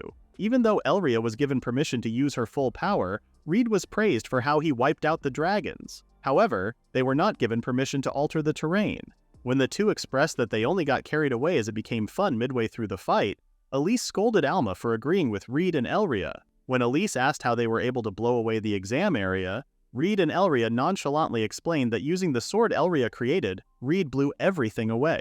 While Elria vowed to make a sword that Reid could use more than once, Elise asked for sympathy as she would be the one that would report the situation to the higher-ups. Alma reported that she had not received any reports from the reinforcement Elise sent, but she did notice that a piece was broken off. Alma then gave the testimonies of those who had fought the armored dragon that their magic spells were reflected or nullified. The armored dragon also managed to cut Alma's magic damage in half. Because of the armored dragon, Alma's death brigade was slowed down and easily destroyed. After learning the capabilities of the armored dragon, Elise instructed Alma to call back the reinforcement as she would get a specialist to investigate the case. After learning that Farag also encountered the monster, Alma called him and asked what happened. Farag shared that they were just exploring the area when they encountered the monster. Valk and Lucas tried to cover for Farag and ended up being injured. After assessing what the monster looked like, Farag then erased his smell by walking on Holewalker grass, and to avoid heat detection, he burnt some trees. Alma praised Farag for his decision to stay inside the cave and wait for evacuation. Alma informed everyone that they should rest first and announced that they were going to disregard everyone's rating in this test. When Alma asked the students to keep quiet about the situation for now, Millis asked for the reason. Alma shared that all instructors from the school have observed the area but not one noticed the armored dragons. Weasel deduced that the monster just came out of nowhere. Alma then shared that they still need to consider everything and would have to do a thorough investigation into the matter. Hearing Alma's announcement, Reid theorized that a third party may be involved or that the perpetrator was inside the school. After reminding everyone not to spread the news, Alma asked everyone to go now except for Reid and Elria. After dragging both Reid and Elria away from the crowd, Alma asked Reid if she could talk about the matter with the presence of Elria. Reid then revealed that Elria had more knowledge of the armored dragons than he ever did. Upon learning of the monster's name, Reid asked Alma if it was the first time they had heard of the armored dragons. After sharing that she had never fought a monster that could affect one's magic, Alma pointed out how Farag did not know of such a being. Alma shared that the Verminen family gathers all sorts of information about all monsters in each area, and that they're the most knowledgeable about monsters in the country. Elria then shared what she knows about the armored dragons with Alma, as the armored dragons are monsters that eat mineral resources. and those minerals are then used to form the creature's shells. Elria explained that the monsters don't have strong enough shells to repel magic, but if they're strong enough, just like a millennium ago, there was a chance that someone was intentionally feeding them with high-quality magic ores. Alma shared that, according to history, there were monsters that could affect magic. However, none of them remained. Alma explained that those deemed a threat to magic were all hunted down thoroughly to extinction. This explained that the armored dragon should no longer exist. After having a word with Alma, Reid and Elria were then welcomed by Weasel and Millis at the resting area. After a careful assessment, Reid expressed that it was safe to share their identity with Weasel and Millis, to which Elria also agreed. While Reid and the others were enjoying their meal, they were suddenly interrupted when Farrig called them out and thanked them for saving Valk and Lucas. Farrig then immediately left after expressing his gratitude. A couple of days have passed, and Reid was once again annoyed at how Elria keeps going back to sleep. Reid then reminded Elria that Alicia would get mad and annul their engagement. When Elria wished for a hug, Reid offered a piggyback instead. Seeing that they no longer have the time, Reid opened his arms and hugged Elria. After informing Elria that her clothes were in the basket, she then tried it on. However, Elria was having a hard time matching the buttons of the blouse. Elria then asked Reid to do it and was amazed when Reid was able to button the blouse swiftly.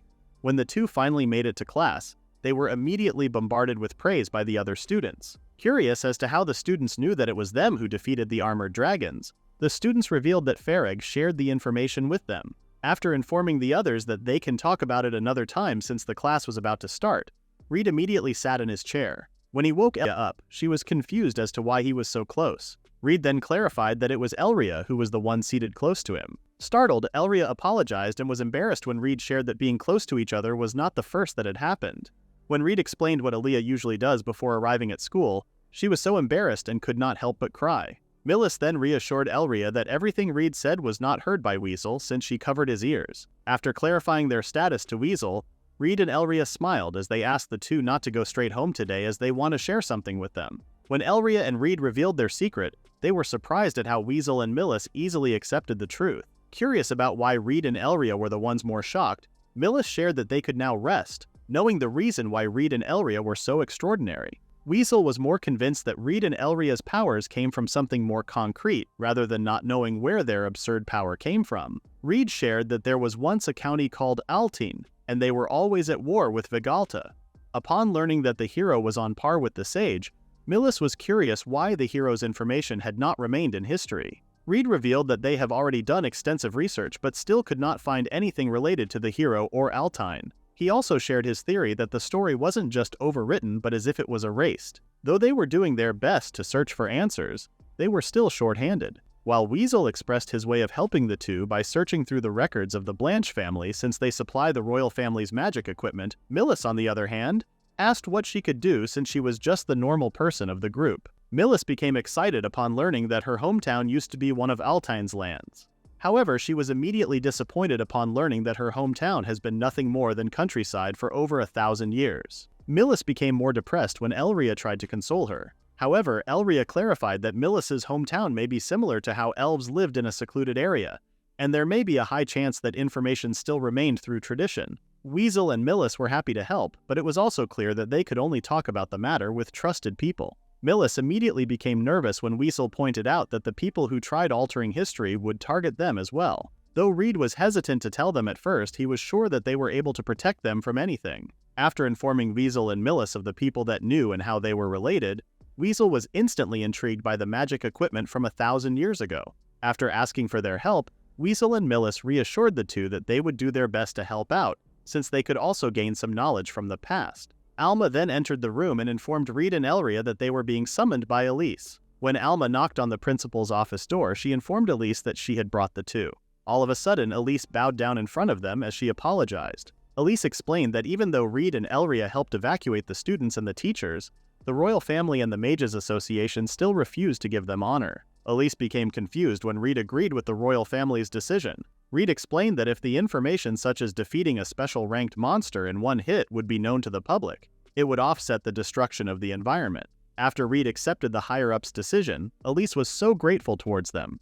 Elise informed Reid that the association still does not acknowledge Reid's power since it was still unknown, to which they decided to have Alma investigate it. When Elise revealed that the special rank mages decided to postpone Reid's test, she was surprised at how easily Reid accepted their decision. When Elria expressed her wish to fight a special rank mage, Elise immediately slammed her head as she could no longer take the stress. Reid and the others were pleased with the outcome, as they have a good reason to meet and exchange information. After transferring to a more secure room, Alma asked Reid about his current abilities but just ended up being disappointed with his straightforward answer. When Elria shared how Reid gained a unique magic power, she shared the theory that Reid's body got stronger as a side effect of the unique power he gained. After hearing Elria's theory, Alma was curious if Reid's powers surpassed the sage. Elria also shared with the two that Reid's powers may not be natural.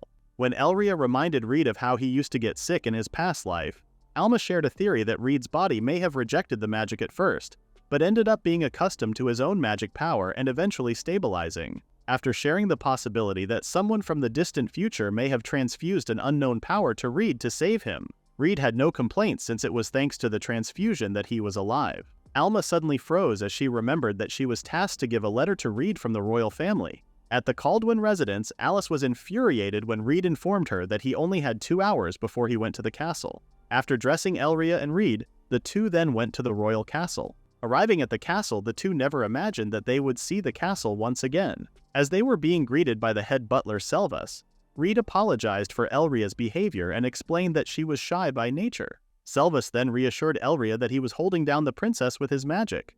However, they were surprised the princess showed up and personally greeted Elria. Reid was surprised when Christia, the first princess of the Vigalta kingdom, suddenly hugged Elria and told her that she had missed her. While Elria was pleading for Christia not to cling on to her, Selvas expressed his apologies for such a display. Selvas explained that Christia and Elria grew up together and are treating each other like sisters. When Reid tried introducing himself, Christia interrupted him and granted Reid permission to call her Chris. When Christia informed Reid that she only approved of half of him, Reid became curious about the reason. After explaining the reason why she approved of Reid, Christia still could not believe that someone who could not use magic became Elria's rival. When Reid asked if he was summoned to confirm his strength, Christia was surprised by Reid's reaction, as if he was already used to challenges. After hearing Reid's sweet talk, Christia was surprised as Reid exceeded her expectations. Christia then shared that she may consider acknowledging Reid if he could test his love for her. Christia then announced in the royal castle the first test, which would show who loves Elria the most. After expressing how Reid was taking Elria away from her, Christia still wanted to test if Reid does truly love Elria or not. After introducing the two competitors, Selvas revealed that the winner shall be determined as to who truly understands Elria the most. When Reid expressed how he would do his best, regardless of how he only knew Elria for such a long time, while Christia boasted about how she knew everything about Elria, from what she likes to what she does not like. When Elria spoke, Christia could not help herself but cry while being warned by Selvas that she would be penalized if she acted mannerless. When it was decided that Selvas would instead read the questions before Selvas could finish reading the question, Christia already pressed the button and answered the types of books Elria likes to read. When Elria confirmed that Christia's answer was correct, she immediately showed confidence to Reid as she did not need to hear the question to know the answer. After seeing Elria, who has high expectations of him, Reid felt pressured. When Christia answered again without finishing the question, Reid guessed that Christia was using magic. Elria called Selvas' attention as she decided to make up the next question. When Elria asked what specific meal she wanted to eat if she gets tired, Christia complained since the question was really specific. When Reid gave the answer, Elria confirmed that it was correct. Elria kept giving questions that only Reid knew, to which he ended up getting embarrassed answering private questions. When Selvas informed Elria that the next question would be the final one, Elria asked what she liked. When trying to answer first, Elria gave a sign that it was incorrect. When Reid asked if they could take a break while drinking water, Elria did not expect that Christia would worry about her. Christia then visited the two while they were resting as she did not expect to treat them so warmly. Christia then reminded how she needed the help of them both. It was then revealed that Christia knew of Reid's real identity as the hero, while Reid accurately deduced that the first princess was none other than Tiana, the sage's disciple. After assessing the situation, Reid could tell that Tiana did not reincarnate, to which Tiana confirmed and revealed that she only sent her consciousness from the past using her magic. Upon learning the truth, Elria suspected that it was Tiana that made her wear all the clothes when they were young. When Elria was about to lecture Tiana, she happily obliged. Elria pointed out that Tiana should not be happy being lectured. After their emotional reunion, Reid asked if there was something Tiana wanted to share with them since she already revealed herself. Confirming that she does want to tell them something, Tiana informs the two that Elria lost all her magic, which was the cause of her death. 1,000 years ago, an old Reid spoke to Liat, informing him that they would now head back as they had reached their daily quota. Liat expressed his concern to Reid, suggesting that Reid assign more guards besides him. However, Reid liked their current setup, thinking that having fewer guards was also better for the others. Out of nowhere, sharp objects almost hit Reid.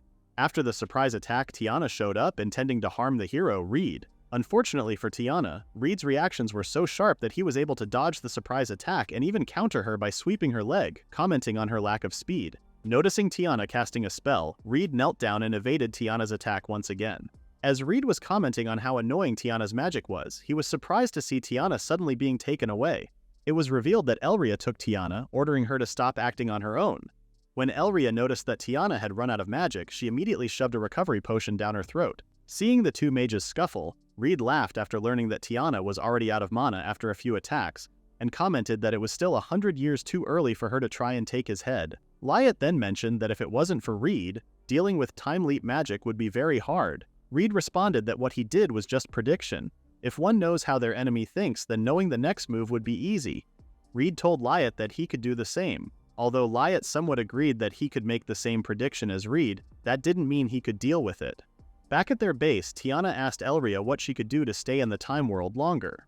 When entering time, the user alters their body using magic, which costs a lot of mana. Tiana shared her experience when entering time, commenting on how it felt like moving the current scene forward just a bit, and that she was moving her entire body so she could only see a couple of seconds into the future. Tiana then shared that she recently started to send only her consciousness ahead and got a couple of seconds more. However, it was still not enough to win against Reid, which frustrated her. Listening to Tiana, Elria believed that her concern was already in the realm of the soul or divine, which is beyond the realm of reason. Tiana stood up, telling Elria that there would be a chance if what she mentioned logically exists. Elria then told Tiana that it would be difficult for her since she is a human, but for an elf like her it was no problem. Shocked, Tiana was amazed by her capabilities. Elria was also amazed by Tiana, commenting that she could also praise others. When Elria noticed that they ran out of tea, Tiana immediately left the room to get some more. After meeting the helpers of the house, the maids asked Tiana to leave the chores to them.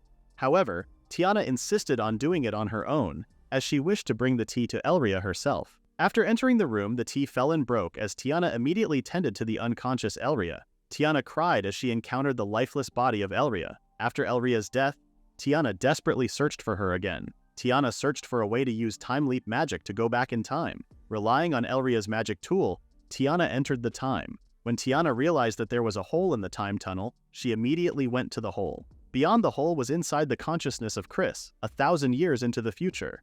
Seeing a kid that resembled Elria 1,000 years in the future, Tiana couldn't help but hug her with tears in her eyes. To make the future she saw a reality, Tiana inherited the title of the Sage. After losing the hero Reid, the Altine army collapsed, and Tiana worked with their remnants. With the help of Liat and what was left of Reid's army, Tiana destroyed the Altine Empire completely.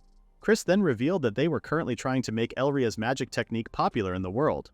In order for Tiana to jump 1,000 years into the future, she needed to fulfill a lot of conditions, such as using Chris as a medium and managing the amount of magic left in Elria's magic tool. Chris also shared that she couldn't open the hole in the time tunnel.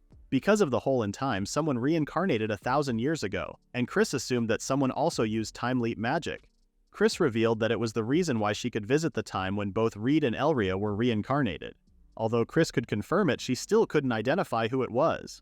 Elria was thankful to Chris as she did all the work just for Elria. As Tiana, who was inside Chris's body, was about to head back, Elria praised Tiana for unifying the country, which was more amazing than the country 1,000 years ago. After hearing from Elria herself that she and Reid were now living happily, Chris smiled. Later that night, Chris was very happy as she could sleep over with Elria once again.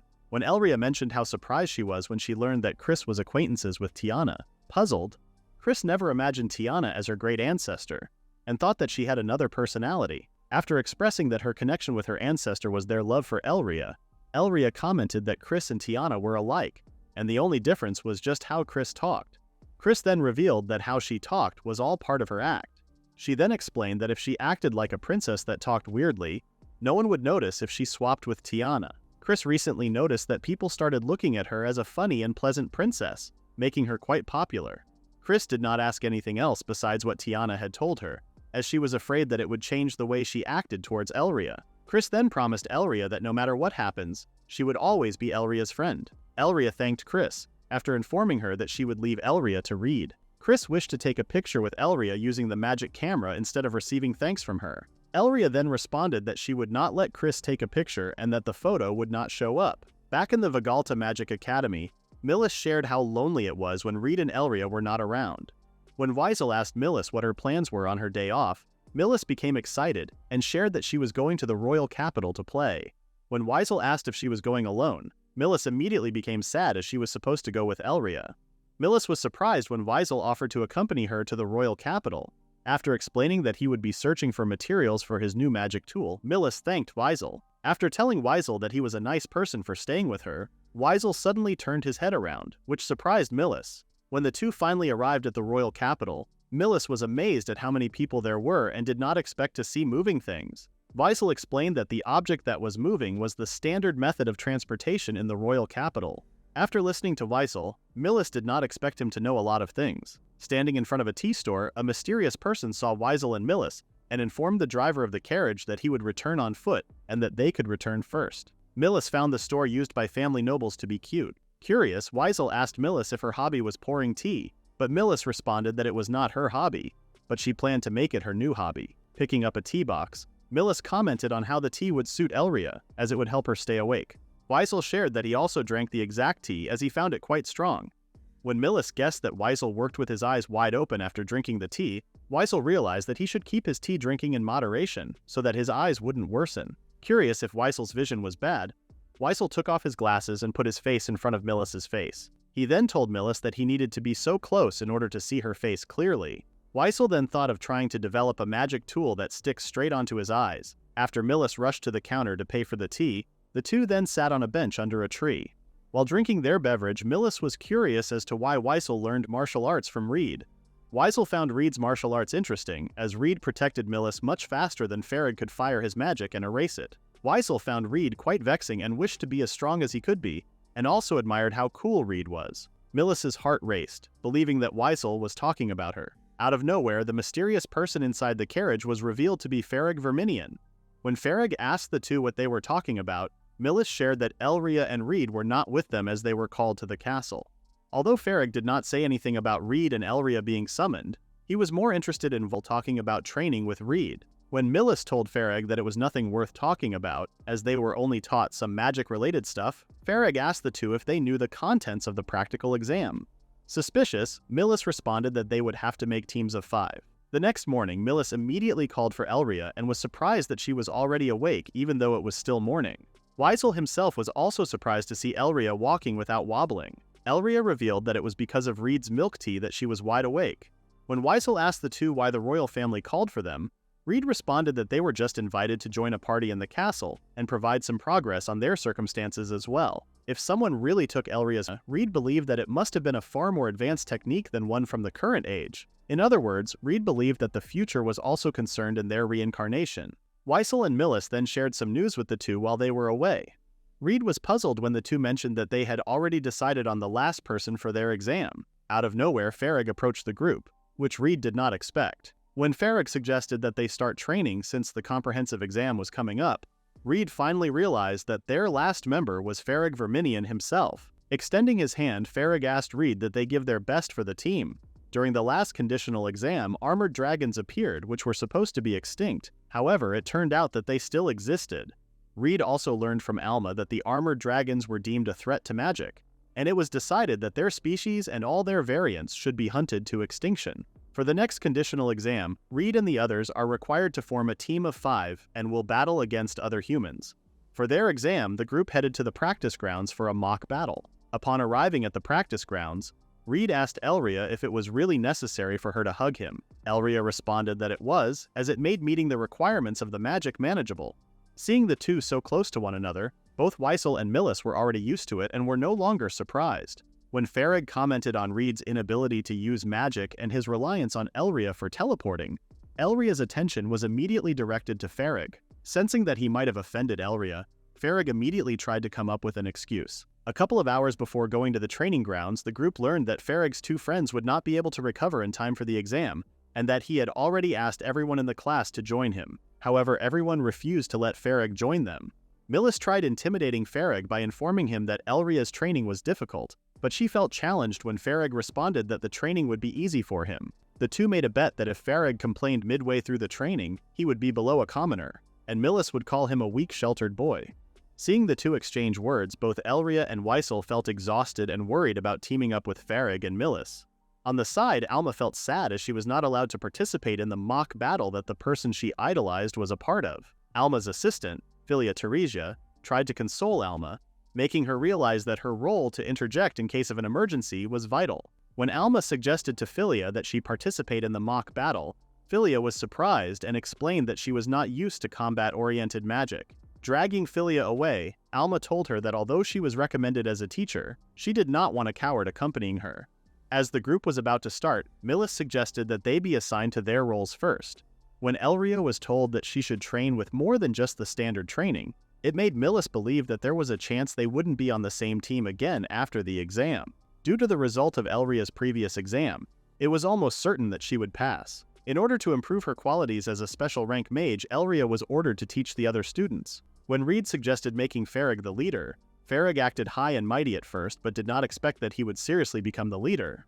Holding authority over the group, Farag asked if everyone would have to obey his words. However, he was surprised when Reid told him that he wouldn't listen to him. Reid then explained to Farag that it was the leader's role to make decisions. Reid pointed out a good decision that Farag made when he chose to run away with the injured when they faced the armored dragon. Reid commended Farag's decision-making. After suggesting dividing the responsibilities of the group, Elria suggested that Millis attract the enemy's attention and defend herself with magic until the others completed their tasks. Hearing Elria's idea, Millis grabbed Farag's shoulder and congratulated him on becoming the leader. Elria was worried that the task might be difficult for Farag as he would be put on the front line.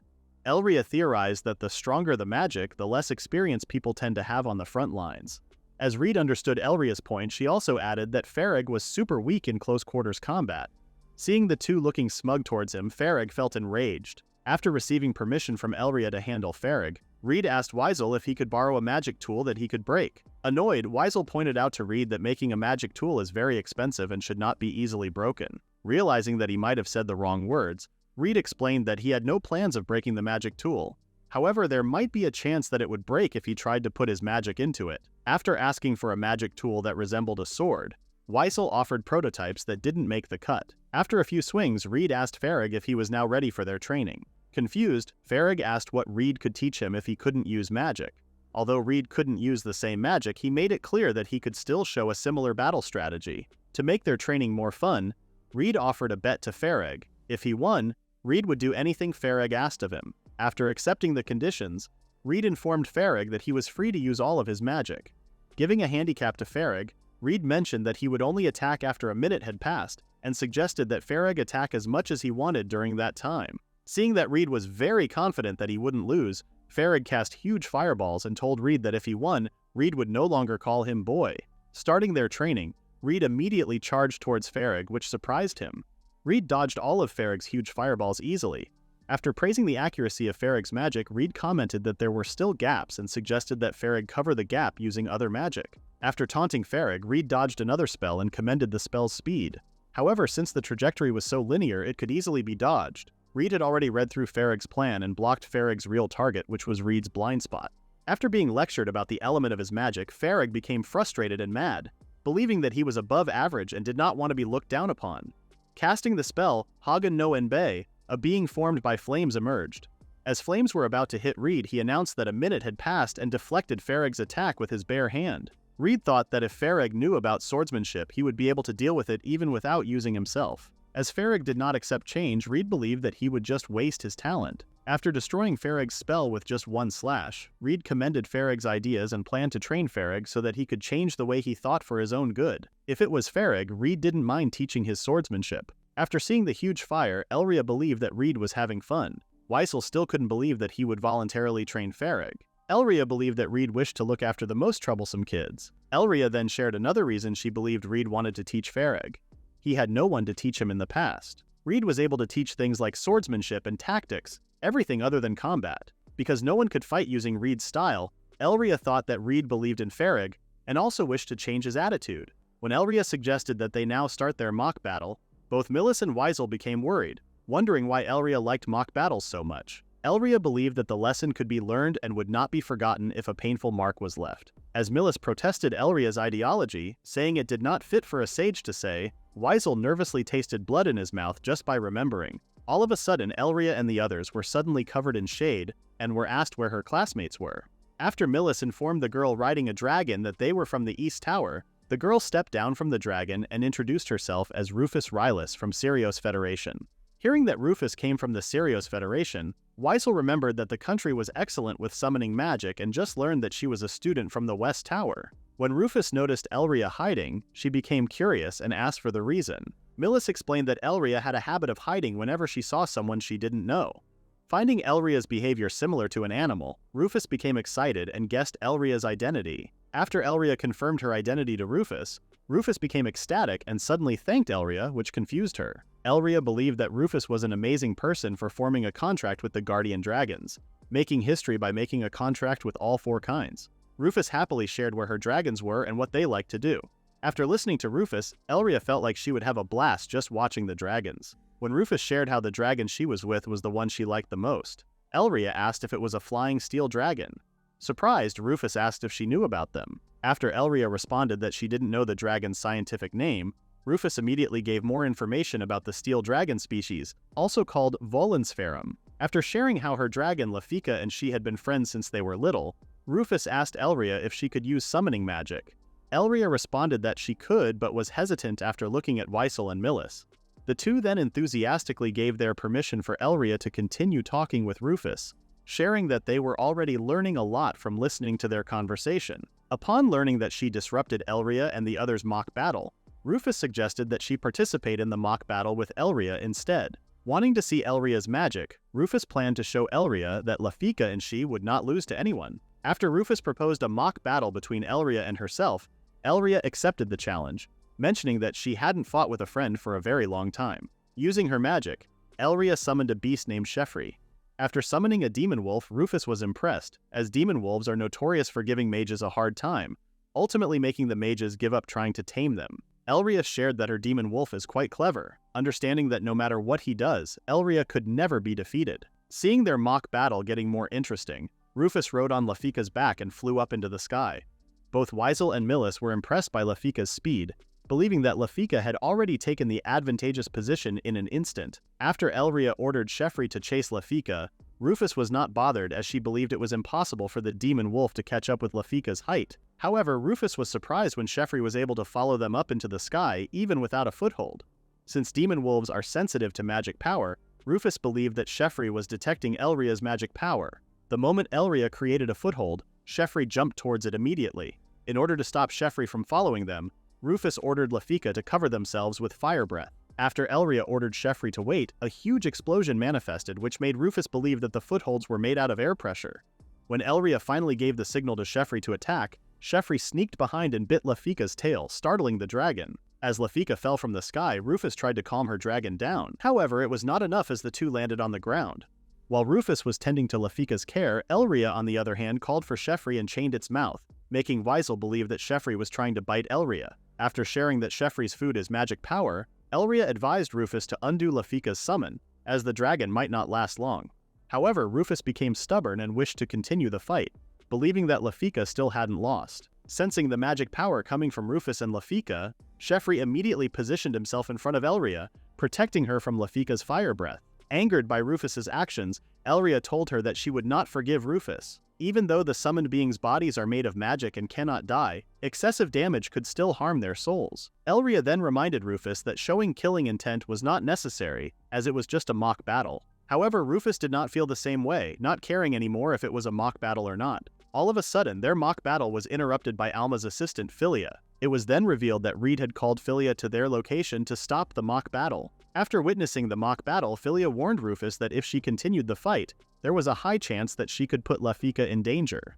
Reid spoke up and told Rufus that if she wished to settle the score with Elria, she should pull back for now, as sacrificing her precious dragon for a single victory might not be worth it. Seeing Lafika, Rufus decided to undo her summon, and told Reid that she did not care about the value of a win and believed that victory is the only thing that gives us meaning. Rufus then left the place, leaving a hostile impression. Back at their dorms, Reid noticed that Elria was lost in her thoughts and asked what she was thinking about. Elria responded that she was thinking about Rufus. Reid mentioned that when he looked at Rufus, he felt kind of nostalgic. Seeing Elria curious, Reid explained that in Altine, sending kids out onto the battlefield was the norm. But that was just a facade to reduce the number of mouths to feed. In order to protect themselves, the kids desperately tried to achieve something. Reid then mentioned that Rufus had the same look as the kids back in Altine. Believing that only Rufus herself knows the real reason, Reid guessed that Rufus was probably attending the school shouldering a burden that had forced her to strengthen her resolve. Curious about what he was seeing, Reid asked Elria if the small dog-like creature on her lap was her summon. Elria responded that she was giving Sheffrey magic power as a reward for working hard. Since summoned monsters' bodies are made of magic, Elria was able to adjust Sheffrey's size and make him smaller. When Elria offered Reid to pet Sheffrey, Reid's face turned red, worried that Sheffrey might explode because of his magic power. Elria reassured Reid that it would be fine as Sheffrey had already materialized. As Reid touched Sheffrey's stomach, he commented on how it felt like touching a dog's stomach. Reid then shared how all animals ran away whenever he got close to them, which led him to decide never to touch an animal again. When Sheffrey suddenly bit Reid and spat out something, it gave Reid the impression that even monsters rejected him, and he could not see a future where animals came to him. Calling Reid's attention, Elria told him that it was fine if he could pet her, showing an animal's ears on her head. Reid could not hold in his laughter but already expected Elria's behavior. To make Reid happy, Elria told him that he could pet her until he was satisfied. A few days later, Weisel and Elria were training in hand-to-hand combat. After throwing Weisel to the ground, a hole suddenly emerged under Elria. However, Elria noticed the hole and was able to dodge the trap. Finding Millis's location, Elria pulled her out of the hole and threw her up into the sky. After Millis landed on Weisel, Elria then praised the two for their growth and suggested that they train again. Hearing a faint voice, Millis and Elria looked up at the sky. It was then revealed that the voice they heard came from Farrig, as he landed on top of Weisel. Reid then apologized to Elria, excusing that Farrig just flew their way. After Farrig mentioned that he was blown away, Elria was impressed that Farrig could still speak in his condition. In pain, Weisel asked Farrig to move. However, Farrig also couldn't move even if he wanted to. After Millis pushed Farrig off of Weisel, Farrig asked that she be gentler next time. Reid then shared how clever Farrig was for imitating his movements using magic. But Farrig would always run out of magic midway through. He then asked Elria if she had any advice for it. Managing one's magic power is something only the user can feel for himself. Elria doubted that she could give any advice to Farrig. Weisel then approached Farrig and asked to see his magic tool. After checking the magic tool, Weisel shared how some of the magic circuits were erased, but it was fixed to match its original state. However, because of the magic tool's current setup, Farrig will have to use more magic power than usual if he tries to use magic that is not prepared. When Farrig asked if he needed to repair his magic tool again, he shared how his father was furious when he repaired his magic tool and couldn't imagine what his father would say if he asked for his magic tool to be repaired again. When Weisel offered to tinker with his magic tool, as he was acquainted with the workshop, Farrig grabbed Weisel's hand and accepted any suggestion as long as he did not anger his father. Hearing the two's conversation, Millis was able to confirm that Weisel and Farrig would not be able to continue with the training in order to repair the magic tool. When Millis mentioned to Reid and Elria that they wouldn't have anyone to train with, the two then pointed out that they still had Millis to train. Covering her ears, Millis tried to ignore Reid and Elria. Millis then announced that on their next day off, everyone would head to Weisel's house together. A voice was heard over the speaker, thanking everyone for riding to Vegalta Center Station. In the midst of a sea of people, Millis ran toward the street, exhilarated that she had once again visited the promised big city, Vegalta. Millis then noticed that the others were already leaving her, and she immediately followed after them. Farrig reminded Millis that they were going to the business district, and if she wished to sightsee, she would have to go her own way. Seeing that Farrig did not understand why she felt so excited, Millis explained that someone like her, who had only experienced life in the countryside, was excited to see even a small workshop. After some time, the group finally arrived at Weisel's parents' workshop. Millis had a different opinion of the workshop, as she believed that the place was too small for a renowned magic tool engineer.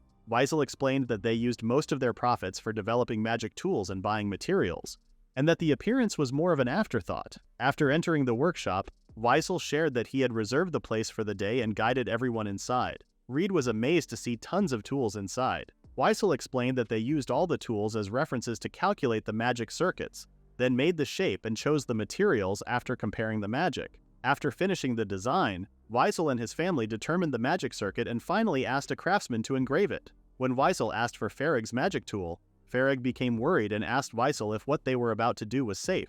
Putting his family name on the line, Weisel reassured Farrig that he would show his skills and fix his magic tool. Using construction output, Weisel confirmed his theory. Farig's magic tool had a lot of magic formulas that Farig often used. The setup of the magic tool was made so that other magic would be repelled. After confirming with Farig that the 5 magics inscribed in the tool were what Farig mostly used, Weisel informed Farig that the shape of the magic tool would remain unchanged.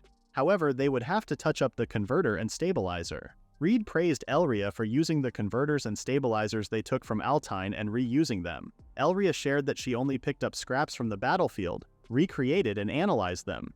Using the scraps instead of electricity, Reid shared how he was still puzzled as to how the tool worked, but expected that the sage, Elria, could come up with such a solution.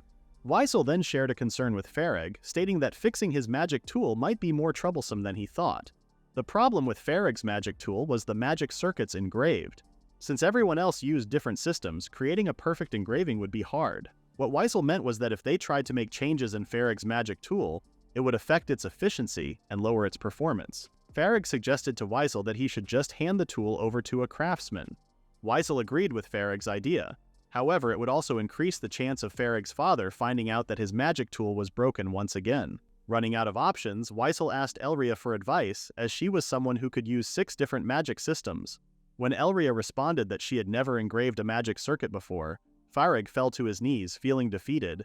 Millis then approached Farig, informing him that she had experience in engraving magic circuits.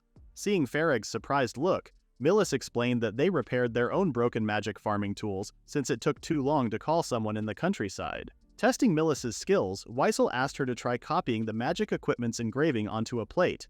After informing Millis that the engraving must be accurate, he was surprised when Millis handed the plate so quickly and even engraved its magic circuit flawlessly. Believing that her time had finally come, Millis stood atop a crate and asked Weisel if he wished for her to engrave the magic circuit on his magic tool. When Weisel asked what Millis wanted in return, Millis guessed that Farig would not listen to others and suggested that he owed her one. Even though Farig was frightened by the deal, Weisel advised Farig to take it, as he believed that Millis would be a great help to him. Seeing Millis's handiwork, Weisel was confused as to why Millis attended a magic school when she had talent for craftsmanship. Millis enthusiastically explained that she chose to attend a magic school because she thought being a mage would be cooler. Hearing Millis's answer gave Farig more confidence in refusing her offer to engrave his magic tool. However, Weisel reassured him that he would make Farig the best magic equipment and advised him to just turn a blind eye for now and let Millis do her work. Farig had no other options but to trust Weisel and Millis. Minding their own business, Reid was approached by Millis, informing him that they would be working for a while and suggested that Reid and Elria go on a date. Agreeing with the idea of a shopping date, Elria and Reid left the workshop and looked for interesting shops. Elria couldn't contain her emotions and was visibly turning red. When the two concluded that they didn't know what they wanted to purchase, Elria became sad and asked Reid what they should do.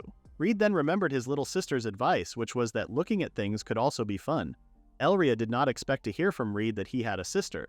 Reid then shared that he also had a brother. However, he was unlike his siblings, as they had high magic aptitude. Since the two would not be buying anything, Reid suggested that they just walk around and get some refreshments for Weisel and the others. During their walk, Elria noticed a couple holding hands. This made Elria wish to hold Reid's hand as well. Overcoming her embarrassment, Elria told Reid loudly that they should hold hands. Surprised by Elria's sudden behavior, Reid complied with her request. Unable to take the pressure, Elria let go of Reid's hand, comparing what she had experienced to a high-level battle. Reid then thought of an idea and suggested to Elria that she summon her monster and take him out for a walk. Elria agreed, and the two had a pleasant conversation while walking with Sheffrey. In their conversation, Reid advised Elria not to push herself and suggested that they go back to their usual selves to remove the tension and be more relaxed. The women they passed admired the two and thought that Reid was a gentleman. Sitting on a bench while looking at the sun setting, Elria shared how it had been a while since she walked around the capital so casually. As Reid believed that he had gotten a bit closer to Sheffrey, Elria suggested that Reid take Sheffrey out for walks sometimes. Without hesitation, Reid accepted the offer and did not care if he had to walk Sheffrey in the morning or at night. Elria then noticed a familiar face sitting by the fountain. It was revealed to be Rufus meeting with her mother.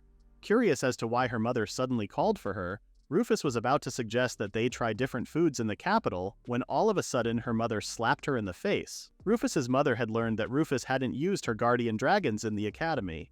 Rufus's movements in the academy and her achievements were being reported, which surprised her mother to learn that Rufus had lost to the reincarnation of the sage a few days ago. Rufus tried to explain that her fight with Elria was a draw.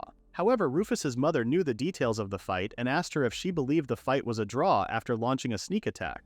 Unable to give a proper explanation, Rufus's mother thought that she should have dealt with the flying steel dragon before Rufus entered the academy. Rufus's mother thought that Lafika was needed so that Rufus could maintain her mental stability, but now she believed she was wrong after learning that Rufus was not using the guardian dragon. Intending to teach Rufus a lesson for choosing to only summon Lafika, Rufus reminded her mother of the promise she made that Rufus could be with Lafika if they kept on winning and becoming a mage. However, Rufus was then reminded that her duty was to display Sirius's dignity and that there was no value for losers. With tears rolling down her face, Rufus promised her mother that she would not lose again and would definitely win the exam. Unbeknownst to Rufus, Elria had approached them, informing Rufus's mother that she was wrong. Elria then introduced herself as the reincarnation of the sage who had defeated Rufus before. After introducing herself, Elria mentioned how using a monster that Rufus was unfamiliar with could cause trouble in a mock battle, which justified Rufus's decision to use Lafika. Elria also stated that Rufus was the victor in their mock battle. Rufus's mother asked Elria if she pitied her daughter, to which Elria responded that she did not, and explained that she had already assumed the outcome of the match, which was why she stopped attacking. Admitting to herself that she had grown conceited, Elria made it clear that if her fight with Rufus had been real, Rufus would have won. Rufus's mother mentioned that their fight was not a real battle. Elria clarified that, for her, when engaging in a mock battle, one must treat it as if it were real, something she admittedly failed to do. Raising his hand, Reid introduced himself as Elria's fiancé and a person who knows the Caldwins. He first apologized for Elria's behavior in barging into other people's conversations. Apologizing once again for his rudeness, Reid advised everyone to switch places to avoid misunderstandings, as they were currently in a public area. Appreciating Reid's advice, Rufus was told by her mother that she had said all she needed to. Regarding Rufus's future, her mother would decide after seeing the results of Rufus's conditional exam and taking everything into account. As Rufus's mother and her guards left, Reid hit Elria on the head, lecturing her not to rush out. Reid reminded Elria that Rufus's mother was a noble from another country, and if Elria caused trouble, Alicia would kill her. Realizing her mistake, Elria apologized. Since Reid was used to dealing with such affairs, he told Elria to leave it to him. Elria noticed that Rufus was leaving without informing them and called out her name, asking her to wait. Rufus apologized for causing them trouble and clarified that it was their problem, so they did not need to worry about her, as she did not plan on losing the next exam. Before Elria could respond, Rufus had already run away, leaving Elria feeling a little sad. Reid told Elria that they should head back for the time being. Later that night, the others shared how they had finished preparing for Farrag's magic tool and enjoyed the capital. Millis couldn't hold herself back, thinking that the food she had eaten that day was much better than usual. Wearing an exhausted expression, Farrag commented that he had done something he could no longer take back. Curious about what had happened, Reid asked Weissel about it. Weissel explained that Millis had asked for a reference regarding how much Farrag owed her, and Weissel estimated the engraving costs at 5 million. Shocked, Reid asked Weissel if he was serious. Weissel was indeed serious and revealed that the amount had already been reduced since Millis wasn't a craftsman. Excited, Weissel thanked Millis for helping him discover his talent. As a magic tool engineer, Weissel had no regrets, believing that what he had done was his best work so far. Seeing Elria lost in thought, Millis tried to get her attention. Reid then asked Millis to leave Elria alone for now. But before Reid could finish his words, Elria suddenly stood up after seeing Rufus from a distance. When Elria mentioned she would get seconds, Reid was puzzled since Elria had just eaten a lot at the food stalls. Seeing where Elria was headed, Reid told the others that he too would get more food. While eating, Rufus was surprised when Elria suddenly approached her, asking if she could sit with her. Reid then snuck up behind Elria, telling Rufus that Elria wanted to speak with her. Surprised, Elria commented that she had hoped her approach would look like a coincidence. In the end, Rufus agreed for them to sit and eat with her. Rufus could only use summoning magic, which saddened her as there was no one in her class to talk about magic with. However, Elria's presence made Rufus happy. Rufus apologized to Elria for making her demon wolf go through a lot of pain. Elria reassured Rufus that Sheffrey was not mad. As the two young ladies praised their summons, Elria told Rufus that she wouldn't lose next time. Elria shared that in the next conditional exam, she would be restricted to using only Tier 3 magic. Though Elria was confident that she could still win despite the restrictions, she intended to do her best. Elria also shared that she had a goal to achieve, although it wasn't as serious as Rufus's situation, it was still a promise she intended to keep. Rufus praised Elria for being strong, as she herself could only make contracts with guardian dragons. Elria had been told by a person named Teach that she could definitely make a contract with the guardian dragons. Teach, who did research on guardian dragons, had even found time to teach Rufus things she didn't know. Rufus believed Teach's words and after trying to talk to the guardian dragons was accepted by them. However, the guardian dragons were prideful, and if Rufus did not supply them with enough magic power, they would get mad, act violently, and do whatever they wanted. Lafika didn't request a specific amount of magic power, which was why Rufus's mother told her she was spoiled. Rufus had high expectations placed on her, yet her mother still lowered her head for her sake. Rufus was fully aware of this, which left her unsure of what to do next.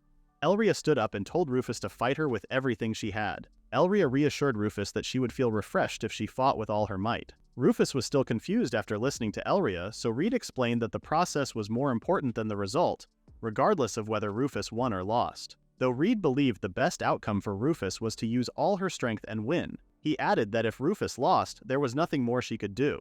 Even if Rufus managed to use a guardian dragon and still lost, Reid asked if her other dragons would win. Advising Rufus to run away and have others handle it, Reid argued that pushing expectations onto Rufus and forcing her to take responsibility was more irresponsible. Reid reassured the crying Rufus that if something happened, he would do something about it. Reid then shared how he had thought of punching someone during the entrance exam, causing a scene. As Reid reassured Rufus that they would help her, Elria clarified that she only wished to fight Rufus and go all out, leaving everything else to Reid. Rufus understood the two's intentions and decided to use everything in her fight with Elria. Before they split up, Elria told Rufus that she looked forward to their fight. Elria had decided to fight Rufus with everything she had, but she also sensed that something was off.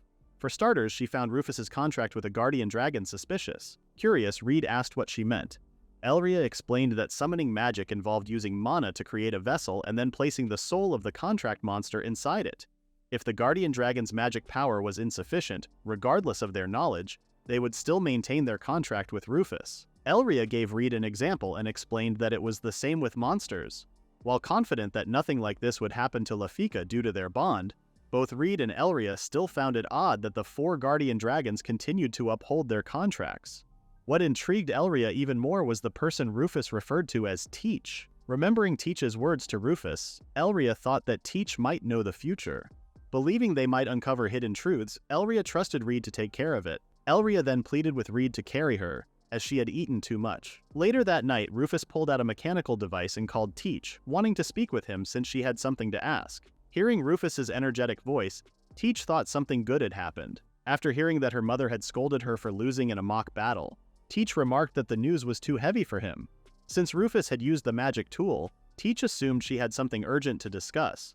When Rufus asked how to handle a guardian dragon, Teach inquired if she wanted to tame the dragon in its prime state. After explaining that she would be fighting Elria and needed the guardian dragon's power, Teach told Rufus that winning against Elria was impossible. To help Rufus understand who she was up against, Teach compared Elria to the guardian dragons considered the peak of monsters. Elria surpassed all others, and it wasn't an exaggeration to say she was the peak of everything. When Rufus asked if she truly had no chance of winning, Teach told her not to cry as he was weak to such things. However, he believed that Rufus could still make victory possible by using all 4 guardian dragons.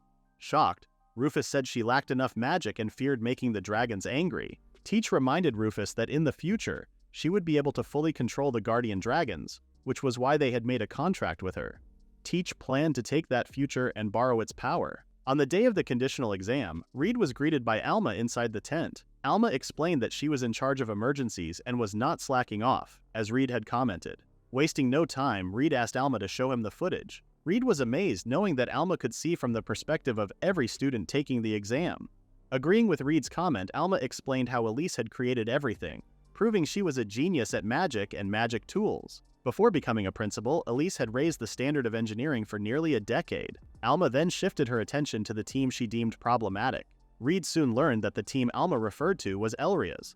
After learning about changes made to the exam content right before it began, Alma suspected that some higher-ups wanted to see Reid and his friends fail. Believing that Alma was referring to Farag, Reid explained that Farag couldn't help it as he couldn't use magic tools in the exam. However, Reid was confident in his representative, as he had ensured Farag trained with everything he had as the hero's first disciple. For the conditional exam, a battle royale will be participated in by 8 classes, and defeating an opponent will increase their class's points. If the other party defeats someone with a golden bracelet, they will earn many points. Millis is overwhelmed as she believes they will lose once she is taken out. Although Millis's mental state is pretty bad, Elria still considers her the best suited out of all of them.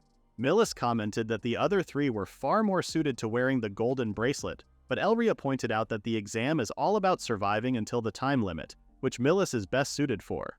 Farag shares that the best strategy is to hide whoever is wearing the golden bracelet. Hearing Farag, Millis becomes happy, thinking that she does not need to fight. However, Elria had a different thought. Elria wishes to have total domination over the exam and annihilate everyone. Elria's team is currently at a disadvantage since they have one less member. If the other classes were to beat Elria and Farag, they would have a high chance of losing. Weissel agrees with Elria, as he could see the remaining members forming an alliance and engaging with them. After Weissel scans for enemies, the decision to engage or not will fall to Farag. As the first son of the Verminion family, Farag reassures the others that they will win and will not let anyone say otherwise. Weissel then informs everyone that he has already detected a few magic power readings, stating that 10 individuals are moving in sync towards their location. When asked what their next move will be, Farag stated that such a question was unnecessary, as he had decided to eliminate everyone right away. Drawing his burning sword, Farag tells his teammates to just do it as planned. With his new magic tool, Farag was able to release an explosive power, launching him toward the incoming enemies.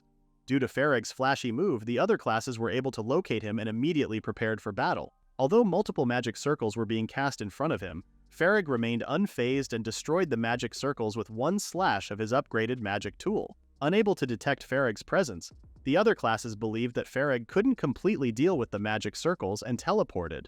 The member detecting the enemies was shocked when he finally detected Farag, who was now on top of them. Before they could prepare themselves, Farag had already landed an attack in the middle of their group. Realizing that they were facing Farag, the remaining members immediately focused their attention on him. While ordering their mage to subdue Farag with ice, they did not expect him to move in closer, believing that he was a long-range type of mage. After Farag subdued the two students, Weissel informed Farag that the other students were moving just as they had planned. Not wanting to waste any unnecessary magic power, Farag asks Weissel if they can immediately begin the operation. Following Farag's request, Weissel requested Millis to create a wall at the location of their enemies. Seeing their enemies, Millis then created a wall, surprising and confusing the students. Upon learning that a single enemy was headed for their location, the other students suggested they beat the guy first, as they believed it would be much faster than destroying the wall. Before the student could throw his weapon, Weissel cast the spell called Sever, stopping the student's spell activation. Seeing Weissel coming, a student told the others that it was Weissel who interrupted the spell, though he did not know how he did it. After spending the last few days getting blown away by Millis, Weissel hoped the other classes could help him blow off some steam. After attacking one of the students, the others were wary of Weissel and advised that they be careful, believing that Weissel aimed for some quick hits. After using the smoke to hide, the other students became enraged when they saw Weissel fleeing. Weissel shared that his role at the beginning was just to stall them, and the reason why he attacked them was to test out his magic tool. Distracted by Weissel's words, the other students did not notice that the wall had crumbled, toppling over them. Returning to their hideout, Weissel praised Millis as their plan went better than expected. Elria was a little annoyed with Weissel as his magic tool did too much. Weissel was very impressed with his new magic tool, as he did not expect it to be so effective. While surveying from the top of a cliff, Millis was caught off guard and fell after being attacked by a monster. Before the monster could eat Millis, Farag arrived just in time to catch her. Thanking Farag, Millis was curious about what attacked her. Farag revealed that the monster was called a moray eel. Facing the monster and its summoner, Elria praised the other class for attacking Millis while she was away, but then informed them that revealing themselves was a bad move. Watching from the base, Alma was shocked as she believed the fight was no longer at a student level. Reid expected no less from Elria and the others, as he trained them. Staring at Reid, Alma brought up the topic of Elria fighting the Dragon Princess Rufus. Reid confirmed the rumor and shared how Elria felt something was off about Rufus's pact with the dragons. If something was going on, Alma believed it would become obvious once Rufus used the Guardian Dragons. When Reid was asked if he knew about the Guardian Dragons, he responded that he had never heard of them, even in Altan, but only knew that they were strong monsters. Alma told Reid that records showed that 200 years ago, a subjugation team was formed. 150 people, including 5 special-ranked mages, were annihilated by a single guardian dragon. Alma was unsure if Rufus had magic power equal to or greater than 5 special-ranked mages. If Rufus could truly summon the guardian dragons, Elria's chance of winning would be 0 if she followed her restriction of using only Tier 3 magic. Meanwhile, Farag and Millis celebrated, as they were able to defeat the other classes. Weissel, on the other hand, could not believe how energetic the two still were after facing the other classes. Elria believed the remaining teams must have understood the meaning behind the test and probably secured a safe place. Since Elria's class already had an advantage, she believed that avoiding any unreasonable fights was the best option for the time being. Agreeing with Elria, Farag was about to say something when Elria ordered him to find a safe place to hide until the time was over. Curious, Farag asked Elria what she planned to do.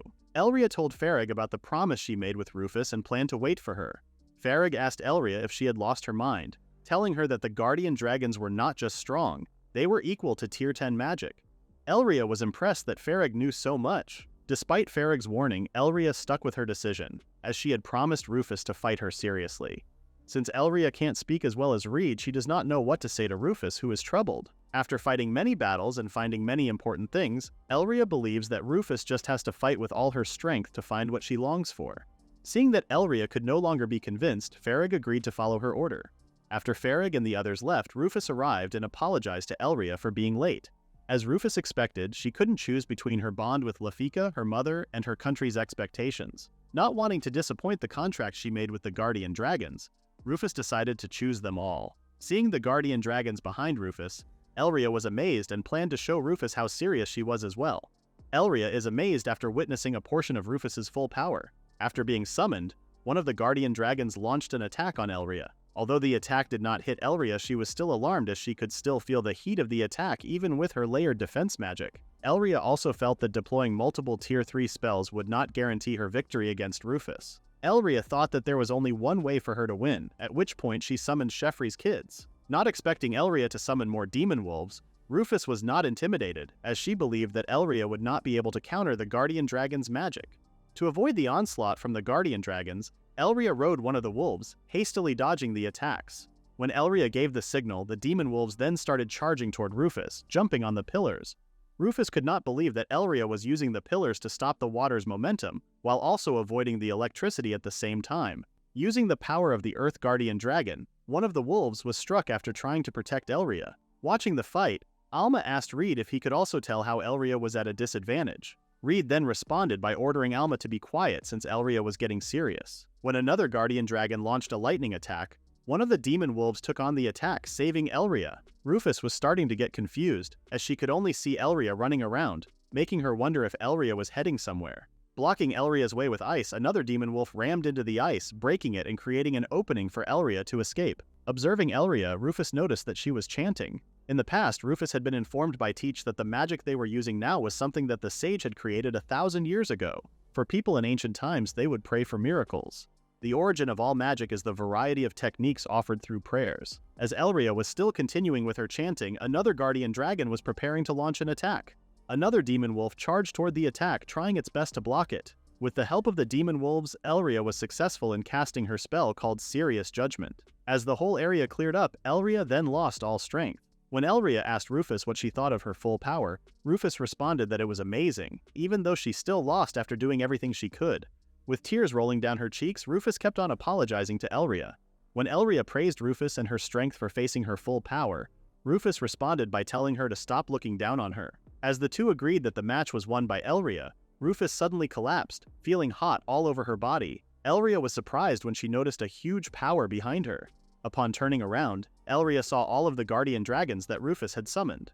Elria then realized that Rufus was still summoning the guardian dragons, even in her current state. Elria thought at first that Rufus's summoning was incomplete, but it turned out that Rufus managed to fully summon and command the dragons so well that she managed to beat Moshe and the rest. After being asked by Elria what she did, Rufus revealed how Teach had informed her that if her magic was not enough, then she could just borrow from her future self. When Elria inspected Rufus's body, she was surprised after seeing an unknown magic all over Rufus. When Rufus spat out blood, Elria theorized that the magic was taking Rufus's lifespan in order to create enough magic power to summon the guardian dragons. Rufus became confused when she saw how angry the guardian dragons were, and she asked them why she needed to kill Elria. Elria then used her magic to block the guardian dragon's attack. However, her magic power was no longer enough for her to continue blocking the attack. Using her magic, Alma threw a weapon toward the guardian dragon's location. As the guardian dragon continued to blow fire from its mouth, it was stopped when the weapon Alma threw finally reached its target. Seeing the weapon up close, the dragon saw that Reid was attached to the weapon, controlling the swing. After seeing the dragon get knocked down, Elria then realized that her prayers had come true, as Reid arrived, saving her from the guardian dragons. Wielding the large pole, Reid then buried it into the ground, announcing that he would not let any of the guardian dragons pass through the black flag while he was still alive. When the dragon finally stood up after being struck by Reid, it then stared at Reid's location. Standing in front of Elria, Reid then asked her to give a concise order. Elria asked Reid not to defeat the guardian dragons. Elria then shared with Reid that magic is currently attached to Rufus's lifespan, producing enough magic power to summon the guardian dragons. Dividing up their tasks, Elria planned to deal with Rufus's problem, while Reid would handle the guardian dragons. Reid was surprised when the lightning dragon suddenly soared into the clouds. When Reid saw that the lightning dragon was about to launch multiple lightning attacks, he immediately leaped toward it. Impressed with the dragon's lightning spear, Reid grabbed one of the lightning spears, which surprised the lightning dragon. Using the lightning spear, Reid destroyed the other lightning spears while heading toward the lightning dragon. The fire dragon then launched an attack behind Reid. Sensing the attack, Reid turned around and deflected the attack upward, clearing the sky in the process. As soon as Reid landed, a large boulder was thrown at him. However, Reid not only caught the large boulder but then kicked it toward the water dragon. While Elria focused on helping Rufus, she suspected that someone else had cast the magic on Rufus, as it forcibly converted Rufus's lifespan into magic power if she didn't have enough. Since Lafika was created out of Rufus's magic and her own soul, Elria asked for it to return the magic back, replacing the magic inside Rufus and saving her in the process. Elria warned Lafika that her soul might not return to her original body if they disrupted the magic. Elria was shocked when she heard Lafika's voice asking Elria to save Rufus whatever it took. Lafika shared how Rufus was always with her, worried about her, and even called her Rufus's dearest friend. Accepting Lafika's request, Elria thanked Lafika for sacrificing herself. Elria promised Lafika that she would definitely save Rufus. Elria had no clue what would happen after she separated Lafika's soul and Rufus's magic power. Even if Lafika became a husk and rotted away, Elria would try her best to transfer Lafika's soul to a new life. Elria hoped the two would be reunited again. After the soul transfer was activated, Reid was surprised when he saw how the guardian dragon suddenly withered away. When Rufus finally woke up, she asked where Lafika went. Hearing Lafika's voice beside her, Rufus was glad and told her that she would not forgive her if she disappeared. Rufus cried after reminding Lafika that they'd always be together, as Lafika was her dearest friend. Meanwhile, at the Serios Federation, news of what had happened to Lafika reached Rufus's mother. A few days after the exam, Alma met with Reid and Elria. After confirming that she had received permission to meet with the two, Alma then told them that they should visit Rufus's room together. Rufus was very glad to meet her visitors but was not expecting a visit from a teacher from the East Tower. After being asked about her status, Rufus shared that she was told to rest more. However, Rufus felt that her energy was full after eating so much. When Reid asked Rufus if she had heard about everything after the incident, Rufus replied that the incident mentioned how she lost control and dealt with it as such. As Rufus apologized to Elria for having them get scolded, Alma then mentioned that being scolded was to be expected after going all out. Alma then wanted to get to the point and asked Rufus who had taught her the magic to control the guardian dragons. Rufus then shared that the person she met at Serios named Teach was the one who taught her. When Alma asked for Teach's real name, Rufus was surprised as she remembered that Teach was embarrassed by his name and had just written it on a piece of paper. When Reid asked Rufus if she remembered what Teach looked like, Rufus shared with everyone that Teach was a male elf with beautiful silver hair. Elria then asked Rufus what she meant when she mentioned during the fight that the guardian dragons were angry. Seeing Rufus's nervous reaction, Elria reassured her that it was fine. Rufus shared that the guardian dragons never liked her, as the dragons even kept screaming at her that she needed to kill Elria. Rufus's mother then entered the room, informing her of a message from Serios. The international community had reconsidered Serios's guardian dragon as a threat to modern society, even including the one who managed to form a contract with the guardian dragons who went on a rampage. After saying what she wanted Rufus to hear, Rufus then asked about Lafika's whereabouts. Reminding her mother of the promise they made, Rufus asked if Lafika was safe. With Lafika's new appearance, Rufus's mother did not see any purpose for her in Serios and gave her to Rufus. Shocked to see Lafika's new form, Rufus wondered if it was really Lafika. Elria wondered if Lafika's soul had managed to get back to her own body but was curious as to why it was small. When Elria poured Rufus's magic power back into her, some of Lafika's soul flowed inside Rufus's body and believed that it was the reason why Lafika regenerated to be so small. Rufus was still happy regardless of Lafika's size, as Lafika had shared her soul with Rufus, allowing the two to always be by each other's side. When Elria asked Rufus if she felt something was wrong with her body, Rufus jokingly mentioned how she did not mind having matching wings and a tail like Lafika. While Elria asked if she could help Rufus in picking out a matching ribbon for Lafika, Alma was still in shock when she heard Lafika speak. Back in their room, Reid and Elria were talking about what the guardian dragons had told Rufus. Since the guardian dragons wanted to kill Elria, Reid asked her if she had done something to the guardian dragons either now or in her previous life. Elria, having never met the guardian dragons until just recently, assured Reid that she never did anything that would warrant such a grudge. Reid was now more curious as to why the dragons were so adamant about killing Elria. Elria remembered that the dragons were summoned because of Rufus's magic power from the future, which made her wonder if their enemy was also from the future. Elria handed Reid a magic item, informing him that she had Alma retrieve it from Rufus's room. Looking at the magic item, Reid immediately could tell that it did not look like modern technology, but more like a mechanism that was once used in Altine. Elria theorized that Rufus's elven teacher might be connected to Altine, and suggested having Weasel check the magic item first to confirm if the technology existed in the current era. The next day, Reid handed Weasel the magic item. Confused, Reid asked if it was a magic tool. He then asked Weasel if he knew any other magic tool equipment like it or where it came from. Weasel immediately caught Reid's point and assumed that the magic tool might be related to the past. Alma entered the classroom calling for Reid and Elria and informing them that Elise had called for them. After entering Elise's office, Elise reminded Elria that she had only permitted her to use Tier 3 magic, which Elria confirmed. Bursting into tears, Elise asked Elria why she used large-scale magic if she understood the condition. Elria explained that what she had used was sorcery, and was certain that sorcery was not banned. Elise immediately banned the use of sorcery moving forward, a rule that angered Elria. Alma then reminded Elise that they did not come to the office to talk about magic spells. Elise then informed the two that the contents for the comprehensive exam had been announced, which meant that the special graded mage who would examine Elria and Reid had been decided. Elise revealed that the ones who would be in charge of both Reid and Elria were from Legnea, an eastern nation across the sea. Hearing the name of the place, Reid felt a bit nostalgic. Alma became nervous as she had never expected that people from Legnea would be handling Reid and Elria. Hearing the tone of Alma's voice, Reid asked Elria why she was making it sound like their handlers were strong or something. Elria understood why Alma would feel such a way towards the people from Legnea, explaining to Reid that mages from Legnea can use curses in their magic. One needs to accomplish certain conditions in order to break the curse, but in return they would gain all kinds of things such as strong arms or hardened legs. Reid was surprised as he realized that Legnea had a completely different kind of magic. When Elria told Reid that he would not be able to grab or punch their magic, Reid was not fazed, as he was very much confident that he could still do so, even if his 5 senses were sealed away, stating that his 6th sense was enough for the Legnea mages. Although Elria thought that Reid was just talking nonsense, she also felt that Reid could make what he said happen. Going back to the topic, Elise informed the two that the exam would be held in Palmarl. Since both Reid and Elria tended to always break the rules, Elise informed them that she would be assigning tasks for them. Elria and Reid's task was to investigate the monsters in the area and make a report. Alma further explained the task, informing the two that the eastern part of Palmarle directly neighbored the Liberta Desert, a place known for having large monsters. There were large-scale ruins in the desert where many large monsters and unknown creatures resided. To prepare for the comprehensive exam, Elise reminded the two to make sure that the vicinity was safe, and wished for Elria and Reid to work hard just like her. Alma mentioned that Elise just did not want to get scolded by the Mages Association again, to which Elise reacted dramatically and told Alma that what she said was not true.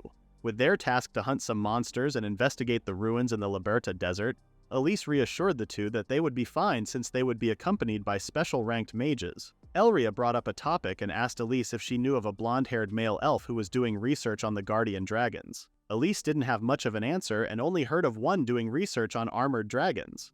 Visiting the library, Reid told Elria about Altane's royal capital, which was situated in the middle of the Liberta Desert's ruins. If it was still the same after 1,000 years, Reid was certain that the location was Altane's royal capital. While searching for any information about the desert, the two were interrupted by Weasel. Unable to contain his excitement, Weasel mentioned that the magic tool Reid handed to him was too advanced for its time, noting that the closest thing they had were the magic tools and equipment from the eastern region. Weasel was certain that if they visited the place, they would be able to analyze the technology in more detail. Before Reid could tell Weasel about their next exam, he was cut off by Millis. Students Lucas and Valk introduced themselves and apologized for not thanking Elria and Reid for saving them. Lucas mentioned how grateful the family head and the whole family were for what Reid and Elria had done. Lucas then mentioned how the family head wanted them to help Farag graduate safely, stating that the task had proved to be more difficult for them. Farag was surprised when Valk told him that they would be returning to their previous relationship, since the family head had informed them that their help was no longer needed. The two felt frustrated during their time helping Farag, holding off their anger when Farag pointed his magic equipment at Lampart. As an apology, Lucas decided to share one of Farag's embarrassing stories. Seeing an opportunity to best Farag, Millis was very eager to know more about Farag's stories. Frustrated, Farag immediately covered Lucas's mouth, stopping him from revealing secrets. The two then stopped teasing Farag and hoped that Reid and the others would treat Farag well. With new members joining the team, Millis brought up the topic of the next comprehensive exam's location, asking Reid if he knew anything about it. Elria responded, sharing information that the exam would be held at Palmarl. The news excited Millis, who wanted to visit the water capital. Millis then mentioned that the Verminen family had a villa and training grounds near Palmarl, and shared their plan with the others to go as a team of 5 with Lucas and Valk since the two were absent from school. Reid and Elria were then told that their help was truly valued, which Farag mentioned when he said he wanted to ask both Reid and Elria for advice or to be sparring opponents. Knowing Farag's true character, Reid asked for the real reason, which Valk revealed. They were ordered to properly thank Reid and Elria for helping Farag. Millis reminded everyone, especially Elria and Reid, to prepare swimsuits and swim rings, inviting everyone to play. The librarian had enough of the noise the group was making and ended up throwing everyone out of the library. Elria informed Reid that she only had her school swimsuit, asking him if that would be alright. However, Elria was surprised when Reid responded that the school swimsuit would not be okay. The group rode a cruise bound for Palmar. Arriving at the island, they were greeted by a humanoid shark named Palmar. Both Weasel and Millis were starstruck by the famous people and highly advanced technology they were witnessing. Alma informed the students that they were not in Palmarl to play, and reminded everyone that there would be no slacking off. Observing the surroundings, Reid was amazed at how much Palmarl had changed. Curious, Elria asked Reid how much had changed since the place was still a part of Altine territory. Reid responded that there was no longer a trace of Altine, stating how the old Palmarl was filled with tired men sitting on the ground and a bunch of beaten up and drunken fishermen. Listening to Reid, Elria could imagine that things had totally changed for the better. Reid then noticed Weasel being busy learning more about the technologies being displayed. After Alma informed everyone that they still had 2 hours until the Verminens arrived, Weasel excused himself as he wanted to look at magic tool shops and workshops. Seeing Weasel run so fast, Alma asked Reid and Elria what they would do, to which the two simultaneously answered that they were going to eat local foods. Alma then directed her attention to Millis, asking her what she planned to do. Alma mentioned that she noticed Millis looking at a tourist guide on the ship. Nervous, Millis admitted that she wanted to purchase a swimsuit. However, the swimsuit was not for her, but instead for Elria. Elria was surprised and confused, wondering why the topic led to her purchasing a swimsuit. When Elria asks Millis why she's going to purchase a swimsuit, Millis responds and brings up how Elria forgot to bring any swimsuits. Elria clarifies that she did bring her school swimsuit, but she was told by Reid that her school swimsuit did not count. The revelation made Alma question Reid's true intentions, to which Reid just responded that the school swimsuit is different. Millis released her frustration, stating how she only wanted to play around at the beach with girls her age. With tears coming out of her eyes, Millis shared that the last time she played with water was when she was washing off her clothes with her grandmother. When Millis mentioned how she also wanted to see Alma wearing a swimsuit, Alma told Millis that they would be going to a resort, revealing that she brought her own swimsuit. Ending their conversation, Millis asks Reid if she could borrow Elria, to which Reid responded that he did not mind and decided to just walk around and enjoy the view. When the two finally left, Reid thought about how weird it was that Millis did not ask for him to join, as he assumed that Millis would need help in selecting Elria's swimsuit. Seeing Reid with his imagination running wild, Alma tells Reid how Elria and he were truly a married couple. Reid responded, clarifying that they were still not married yet. Alma then asks Reid why Elria and he are still not married yet when they are already quite close. Reid responded, sharing the reason with Alma that Elria and he wanted to see who would become stronger when they became magicians. Alma was shocked when Reid finally admitted that he likes Elria. However, Alma was left confused when Reid explained why he liked Elria, stating that he respected and liked Elria for being the type of person she really was in relation to magic and her attitude towards her goals.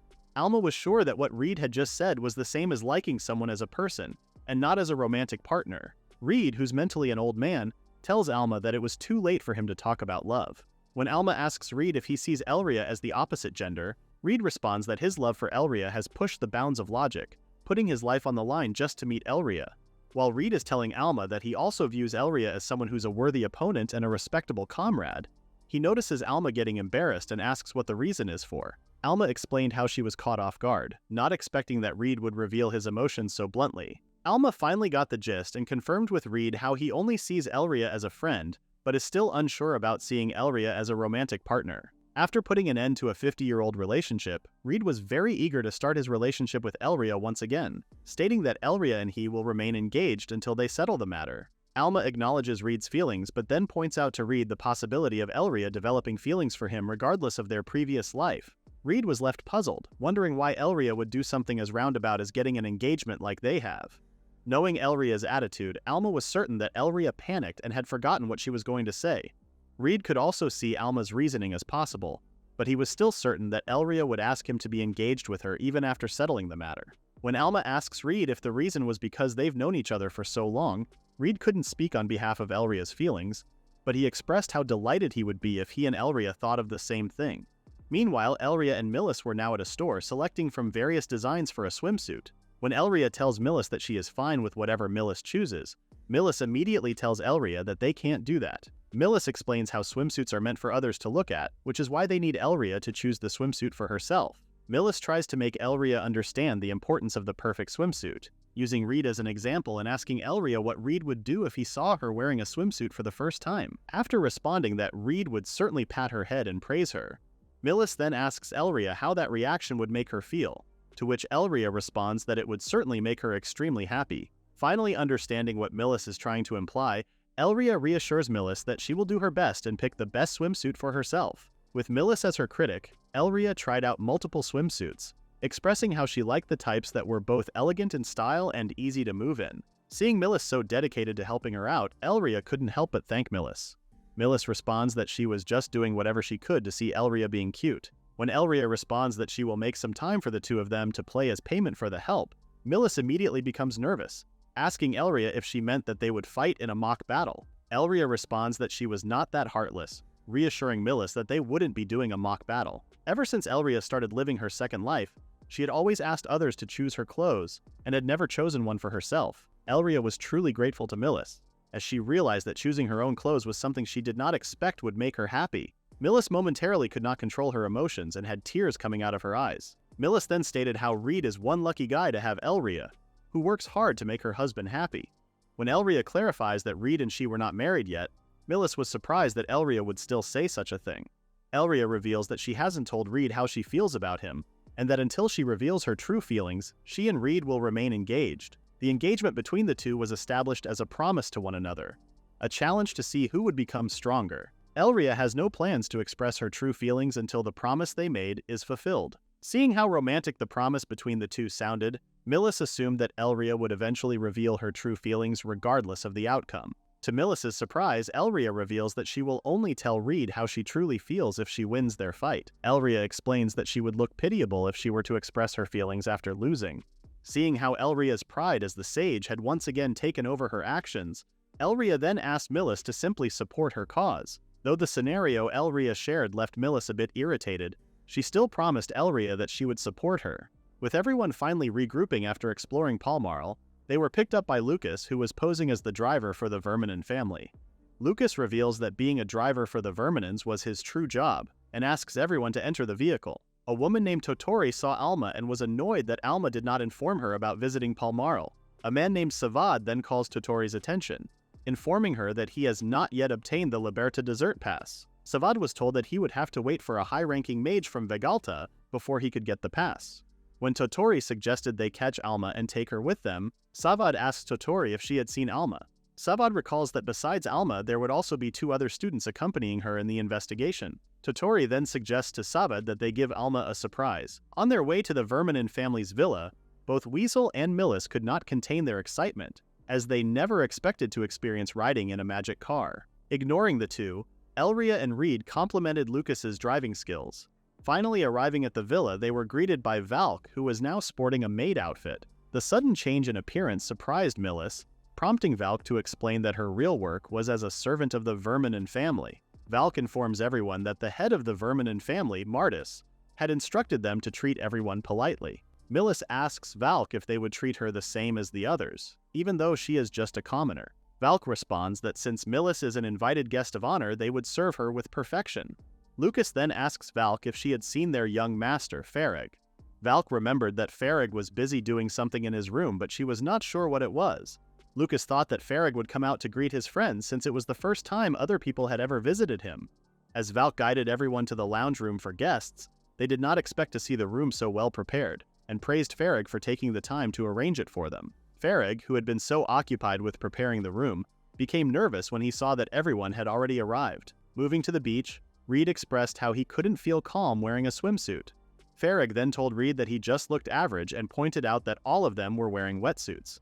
Lucas then commented to Farag that his and Reid's abs were incomparable, making the wetsuit look much better on Reid. The remark enraged Farag, who vowed to train so hard that he would have the exact same abs in no time. Elria finally arrived at the beach, apologizing to everyone for making them wait. Seeing Elria in a swimsuit, Reid was caught off guard and commented that he was certain Elria would look good in white, just like with her other clothes. When Elria complimented Reid in his swimsuit, Reid expressed how he still felt anxious wearing light clothing. The other ladies then made their presence known, teasing Elria and Reid for once again losing themselves in their own world. Alma wondered what Reid would say about her and Millis's swimsuits.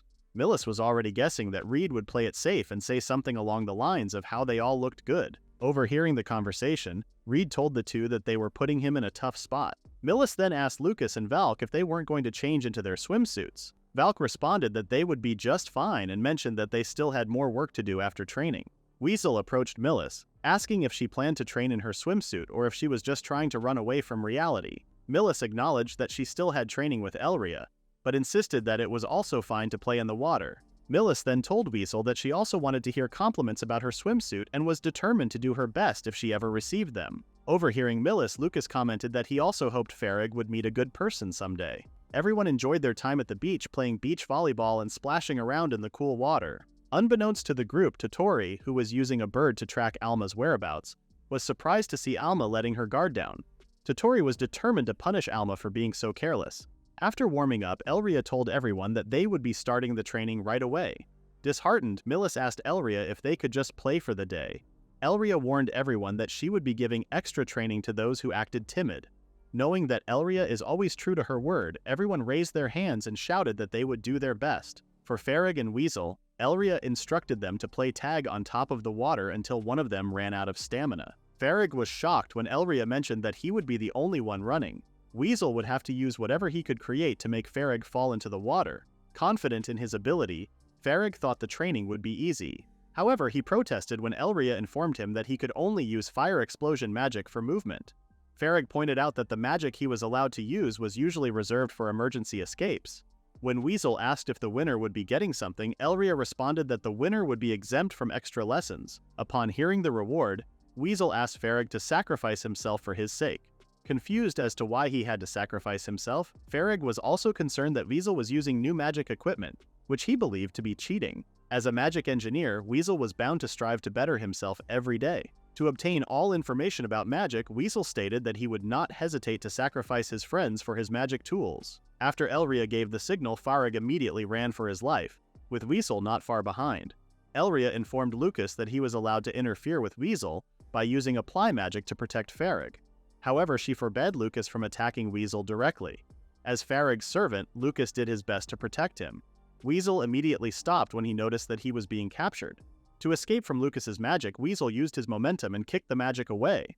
Lucas, who had added color to the air, realized that his magic was not enough to hold Weasel off. Elria later told Lucas that if Farag lost, he too would receive extra lessons. Nervously, Lucas asked Elria what the extra lessons were. He became frightened when Elria told him that they would be recreating the pain he experienced during battles to help him get used to it. Scared for his life, Lucas begged Farag to run like his life depended on it. For Valk's training, Elria handed her a ball. She informed Valk that for her training, she would have to actively use her permeation magic. Since Reid didn't know about permeation, Valk explained to him that permeation is similar to teleportation magic. The user chooses a target and makes it phase through another dimension. Elria then summoned Sheffrey and mentioned that she would be playing with Valk. In an instant, Sheffrey stole the ball from Valk's hands. Elria informed Valk that it was best for her to get the ball as soon as possible, as the ball contained a large amount of magic power. As a demon wolf, Sheffrey would become more powerful, making her more difficult for Valk to handle. Seeing Sheffrey now as big as herself, Valk immediately grabbed the ball and ran for her life. Seeing everyone exerting themselves during training, Millis expected nothing less from Elria. Elria assured Millis that she would not be her opponent for the day. The news excited Millis and she thought she had won the lottery. However, Elria then informed her that she would be facing Alma instead.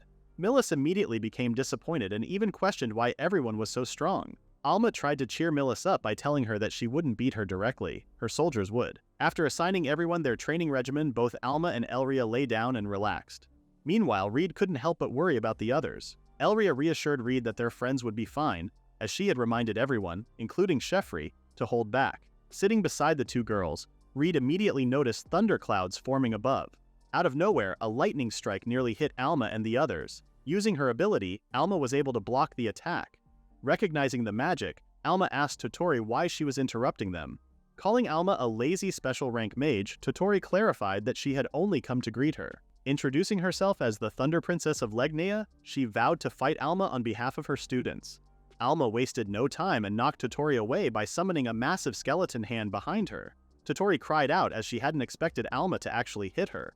Alma became annoyed as the sky had now become completely cloudy because of Totori's actions. Totori explained that she had only been trying to scare everyone a little. Totori was shocked when she saw Elria and Reid casually touching her lightning. Seeing Totori's reaction, Alma asked her, "Who's more surprised now?" Totori believed she wasn't the only one who was surprised.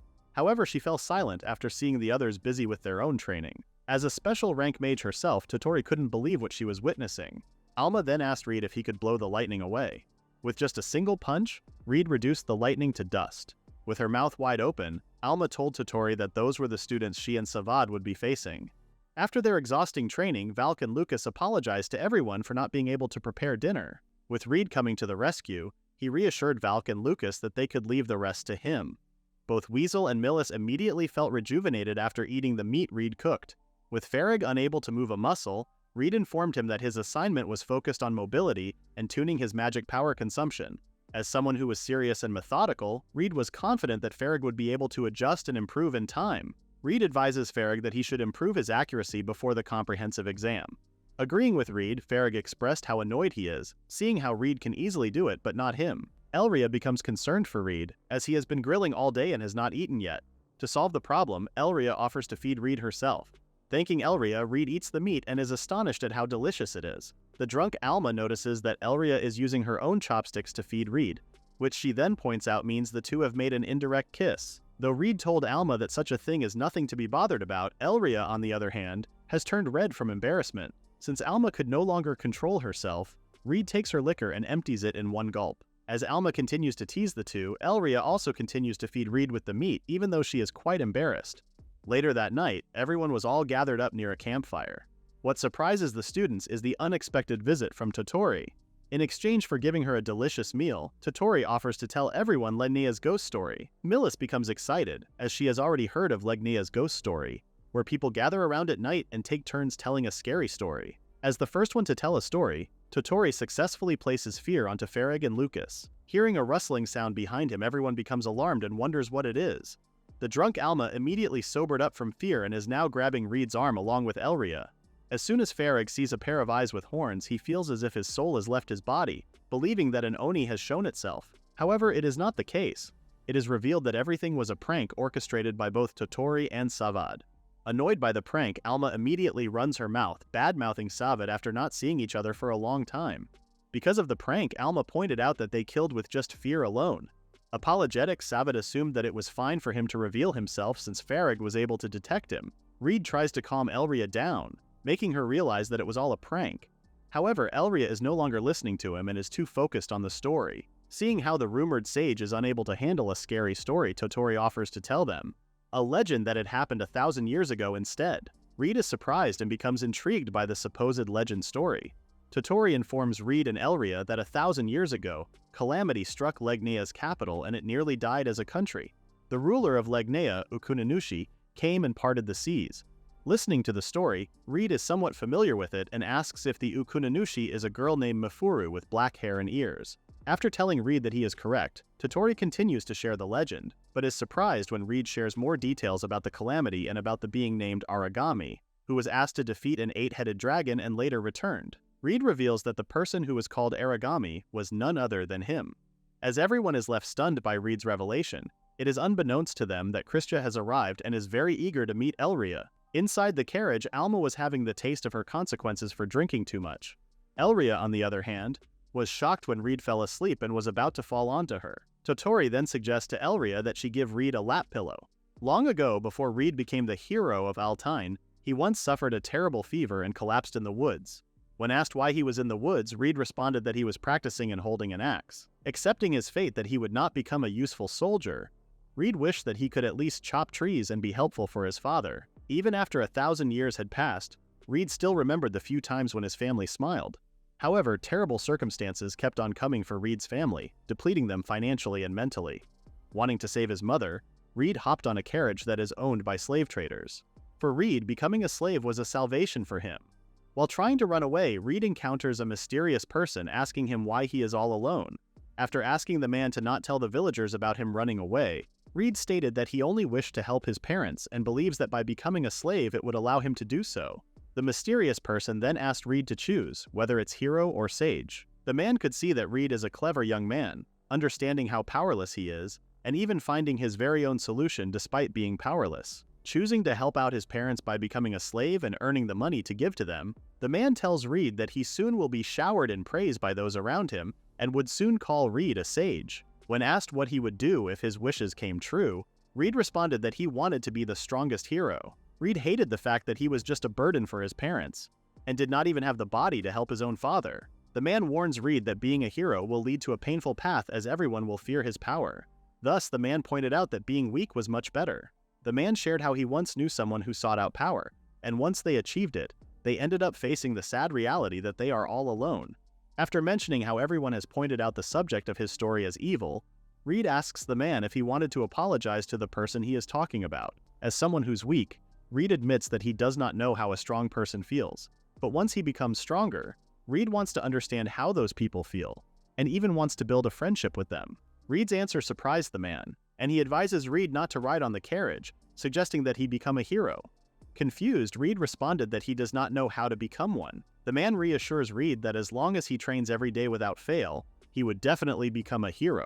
The last thing the man told Reid is that the hero has entrusted Reid with all of it. When Reid finally woke up, he apologized to Elria for sleeping on her lap. Elria tells Reid that it was not a problem, as she mentions how it was rare for Reid to suddenly doze off. When Elria asks Reid if he had a dream or something, Reid responds that he did but is having trouble trying to remember it. Reid also thanked Lucas for driving them. After an isolation magic was activated, Reid reminded everyone of his revelation during their story night. Savad still finds it very difficult to believe that Reid is the being that was named Aragami. To make things much clearer, Reid introduces himself and Elria and reveals to Savad and Totori that they've been reincarnated into the new world. After Reid revealed their past identities, Totori suggests to Savad to believe that Reid is Aragami, sharing the fact of how Reid easily blew away her magic with a single punch. When the word beast possessed was brought up, Reid asked what it was. Elria explains to Reid that it is a phenomenon that only happens in Legnea. When one becomes a beast possessed, that person will soon show characteristics of a beast and will stop aging. Reid asks Totori why the phenomenon only happens in Legnea. As Totori was about to explain it to Reid, Elria intervenes and explains the phenomenon to Reid herself. Since there were no records of a beast possessed in Vegalta nor Seros, Elria was certain it was the result of a curse caused by Legnea's culture of using curses. Among the curse techniques, there are some that are banned to use. After concluding her deduction, Totori stops Elria as she praises Elria's lung capacity to talk so long. After Elria shared her theory, it was enough to convince Totori to believe that Elria was indeed the sage. After confirming that all Elria mentioned was true, Totori shared that the information about the beast possessed is highly classified, which she wishes to keep as a secret. After sharing her knowledge about how dangerous the forbidden curses are, Totori stated that reincarnation is one of the forbidden curses, which requires a huge cost. Unfortunately, the documents regarding forbidden curses have been stolen. The Imperial Palace has already placed a barrier and patrol guards, making it difficult for even a special ranked mage to enter the palace. However, despite all the tight security, it was discovered that the door to the treasury was opened, and all documents regarding forbidden curses have been stolen. Savad and Totori were then tasked by the Legnea government to look into the situation. When Alma brought up the incident with Rufus, Elria remembered that the color of the magic inside Rufus was something she had not seen before.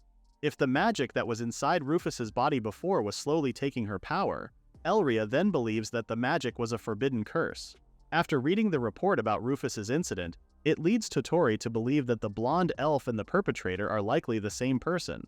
As Totori shared their theories, Reid also pointed out that by revealing their past identities, it is to show that they can be trusted and also seek help. When Reid mentioned that the Liberta Desert was once his hometown, which was the capital of Altaïn, Totori was intrigued as she had never heard of Reid's country before, and asked him if it is somehow related to their current situation. From what Reid could deduce, the elf that tricked Rufus may be connected with Altaïn. Agreeing with Reid, Totori then stated that their top priority for the time being was to get permission to visit the Liberta Desert. After stepping off the carriage, Elria received an unexpected visit from Christia. When Alma asks the princess if they can continue with their conversation, Christia becomes angry and states that she still needed to absorb more of Elria's substance. Seeing no point in trying to talk the princess out, Alma just continued with their conversation, asking the princess if they have now received permission to enter the Liberta Desert. Christia tells Alma that she had already taken care of the matter and has also notified the areas surrounding the Liberta Desert about their short-term investigation. With the special ranked mages present, Christia thought that she shouldn't hold back. When Reid asks Christia if she can connect them with the other person, Christia looks at Elria and proceeds to follow Reid's wish. Using her magic, Christia was able to bring Tiana's consciousness into the future. After Reid apologized for suddenly bringing Tiana out, Tiana stared at Alma and mentioned that they should remove any outsiders before starting their discussion. Reid explains to Tiana that Alma is his subordinate and is also Liet's descendant.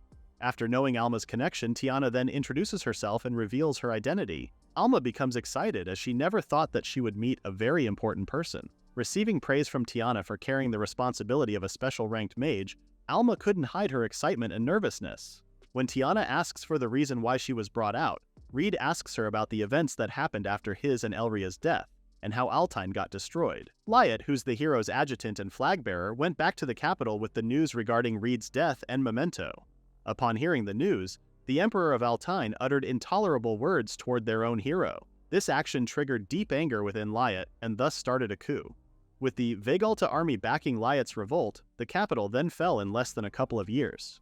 Curious about the Emperor's last movements, Tiana informs Reid that the Emperor's body was never found after the capital fell. Tiana suspects that the Emperor fled to Legnia through the areas surrounding the Eastern Sea. Curious, Alma asks Tiana why her ancestor suddenly betrayed the Emperor. Reid informs Alma that the reason why her ancestry betrayed the Emperor was so that he could witness the truth with his own eyes. Reid informs Alma that to better understand her ancestor's past, she first must hear about Reid's past. 1,000 years ago, a young Reid faced countless soldiers and blew them away with a single swing. However, because of Reid's overwhelming power, the sword he used had broken again. As Reid wondered if there was a sword that was just lying around, he coincidentally saw a sword and thought that it was perfect after picking it up.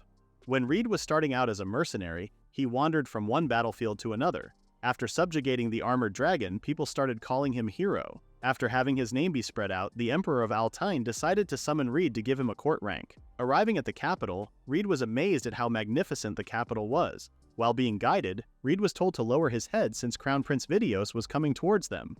After the Crown Prince passed by, his subordinate stopped and insulted Reid, telling him how people like him are just polluting the capital's air. Glaring back, Reid asked the man, "What?" The man was surprised upon seeing Reid glaring back at him. However, Reid did not do anything and just left. Entering a room, Reid sighs in frustration. A man suddenly appeared and told Reid that he should sigh when no one is looking. Puzzled, Reid asks the man who he was. The man introduced himself as Theo, a commoner that specializes in research. After seeing Reid's little exchange, Theo told Reid that he was brave for talking back. After their first encounter, Theo started following Reid everywhere. Wherever Reid goes, Theo appears and tries to befriend him. Deep in the forest, Theo asks Reid why he is taking the soil back with him. Reid pointed out to Theo that they are on a battlefield where danger is always present. However, Theo is not afraid and promises Reid that he won't die until they become friends. Finding Theo a nuisance, Reid tells Theo to go home already. Reid was surprised when Theo guessed that he didn't know how to examine soil. Theo brought up how Reid used his forces to help the villagers on the front lines. Reid responds that times are hard and manpower is needed everywhere. Reid shared that he was given authority and that Theo has no right to complain. Theo clarified that he wasn't complaining but was just wondering why Reid is investigating the soil. Reid mentioned how the village has had bad harvests around the area, and if he can confirm that a monster may appear, then the harvest wouldn't survive. Though most of the time the reason why the crops die lies in the soil, Reid believes that if he can look further into it, he may find out the reason. Listening to Reid, Theo offered to help and teach Reid how to analyze soil. When Reid asks Theo what he is after, Theo responds with another question, asking Reid if he likes Altaïn. Reid didn't particularly like Altaïn but was just left with nowhere else to go. When Reid mentioned that his powers are only useful on the battlefield, Theo clarified and told Reid that physical strength isn't his only power. Since not a lot of soldiers care for villages like Reid, who always helps the weak, Theo wanted to help Reid in order to change Altyne. When Reid asked Theo how he plans on doing that, Theo responded with an idea of a country where everyone can live freely and mentioned that Reid can become his disciple. From there on out, Reid and Theo started talking more about Altyne's future. Reid never liked Altyne, but just liked hearing Theo talk about the future. Meanwhile, the Crown Prince Vitios was enthroned as the emperor. Altyne didn't change and remained a warmongering country. Reid tells Theo that changing the emperor didn't change anything. When Theo asked for Reid to become the country's general, Reid was curious and wondered why him. Theo then pleaded to Reid that he become the country's general. Theo explained that the previous emperor took a liking to Reid and that even if Vitios is discontent, he would still approve of Reid, which is the reason why Reid cannot be banished. Reid asks Theo if he was planning to make him general and admonish the emperor. However, Theo knew the emperor's personality and was certain that admonishing the emperor would be difficult. Reid was surprised with how Theo talked about the emperor. Theo explained that he was the late emperor's twin brother, which makes him the emperor's uncle. As an unwanted child, Theo believes that the reason why he was left alone was because he didn't look like the emperor at all. Theo shared how the people that side with the emperor fear that if they make Reid the general and leave him in the capital, Reid would kill them in their sleep. That reason is also why Altyne tries to send Reid to every battlefield. Always on the battlefield, Reid used that time to improve all the poor areas. Reid understands what Theo is trying to say, but Reid does not know whether he can stay in the country till the end. Theo tries to get some sympathy from Reid, telling him how he had seen how heavy the burden of the crown is for his nephew. The newly crowned King Vitios used to talk to people like Theo without discrimination. Theo wants Reid to see it for himself whether Vitios can still be saved or if it's already too late. After becoming a general, Reid was given free rein to do whatever he wanted in the war with Vigalta. Reid also researched all the spells Elria cast during their battles until their last breath. Listening to the story, it then made sense to Tiana and she realized that it was because of Reid. Elria was confused as to how Reid was the reason. Tiana explained that the improvements of Vigalta's eastern region were possible thanks to Liat and some Altyne soldiers' help. Since there was no record of the hero, Tiana and the whole kingdom of Vigalta couldn't figure out how they improved so much in the span of a few hundred years. When Reid asks Tiana if she's exaggerating with her story, Reid's comment angered Tiana, and she told Reid to not talk to her as if she's an idiot. Tiana clarifies that the improvements weren't just the abundant improvement plans, pointing out how the kingdom fumbled around making use of Elria's ideas to better understand magic. Since there was no record of the hero, the kingdom of Vigalta just assumed that Altyne also had a sage of their own. Tiana asks Elria if she knew why she was always sent to the battlefield with the hero. Elria too didn't know what Reid's aim was and could only start to piece together his invasion plans. After Elria realized that Reid was investigating something, she purposely left magic items around. Remembering the items that they've picked up before, Reid was able to confirm his theory that the items were being left purposely. Most of the items could be prepared pretty easily and used again, which Reid finds very weird. After decades, the kingdom never prepared any kind of diversion or countermeasures against magic, which is why Elria thought Reid was working independently and overlooked it. In Reid's investigation, they also predicted Elria's invasion plan, and purposely timed their investigation so that they would be discovered as soon as they were done. Elria also predicted Reid's movements, and she was able to surmise his intention, hiding the traces of investigation by fighting in the battlefield. Tiana becomes annoyed at the two for using the battlefield to exchange messages. Reid asks Tiana if she can relay a message to Liat, to which Tiana doesn't mind. Tiana shared the moment she told Liat about Reid and Elria's status and how they are living happily, how Liat and the kids were crying out of happiness. Puzzled, Reid asks Tiana what she meant by kids. Seeing Tiana's reaction, Reid was able to deduce the matter, and asked Tiana to tell Liat congratulations, as Reid was also certain that Liat didn't tell him anything out of consideration. Another message Reid wanted to relay to Liat was to put the sword back to its original place, and to make sure that the sword gets left behind no matter what. Curious, Elria asks Reid how he got a hold of the sword in the first place. Reid shared how he found the sword just laying on the ground. In his previous life, Reid didn't know why the sword didn't break at all. However, now in the present, he knows the reason.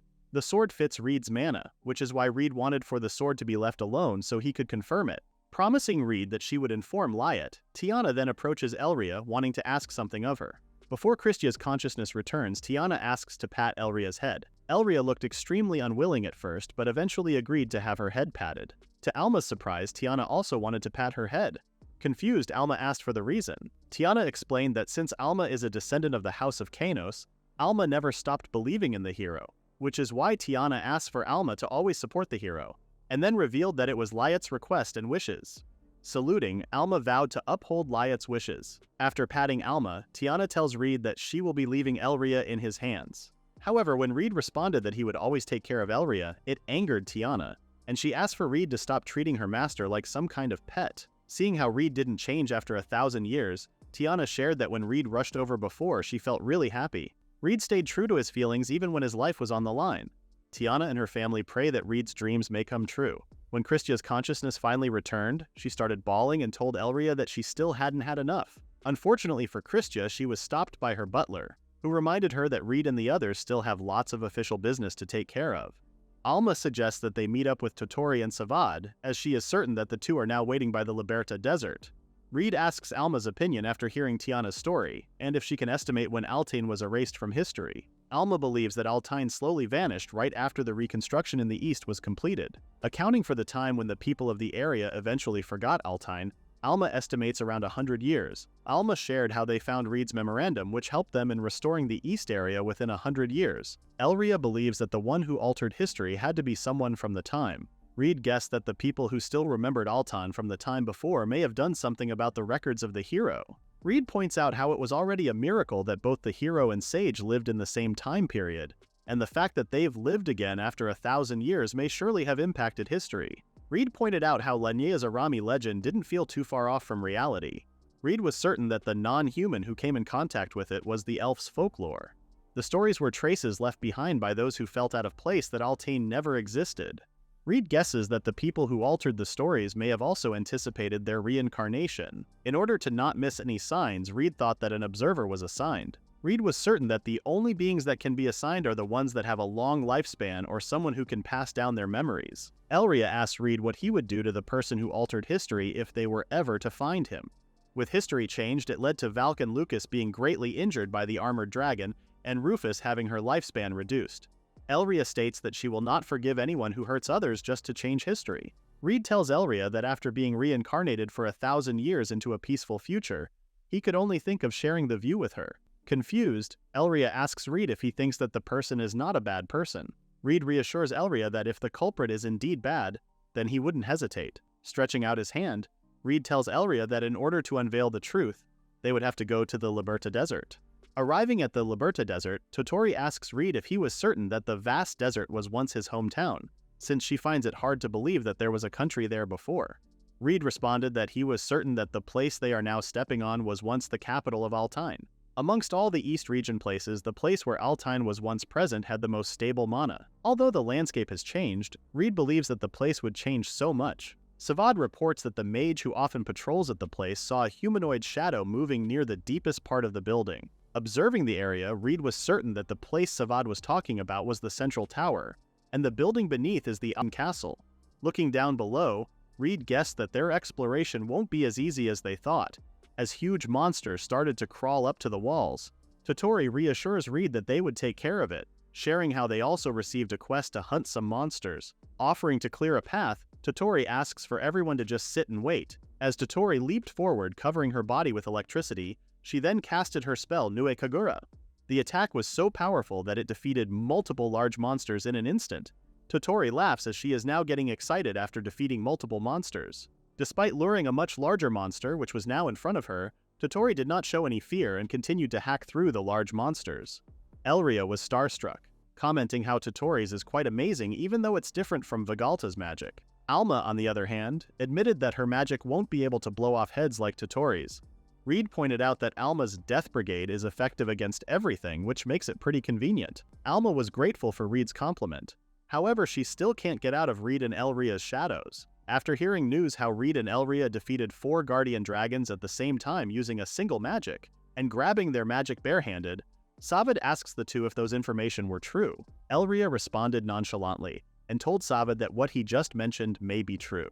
Savad smiles and asks if he could speak with the two after their mission, wanting to find a way to test Reid and Elria without them dying. When Reid mentioned that they will be heading to the Emperor's throne, Alma was confused, as she thought that they would be going to the place where the sword was left. Reid explains that they are only assuming that the world they are currently in and his past are connected, and they are now about to find out if it's true or not. Putting back to its original place is a code word to put the sword in a safe place in the gap between the Emperor's throne and the hidden escape route. Make sure that it gets left behind no matter what, was another code word which meant to store confidential information in designated places. Curious, Alma asks Reid why he couldn't just tell her ancestor directly instead of giving coded words. Since all the things that happened are centered around him and Elria, Reid believes that there's a high chance that the person who changed the future is fully aware of their movements. If the plan was to have Reid and Elria removed, Reid was certain that those people would do something about it.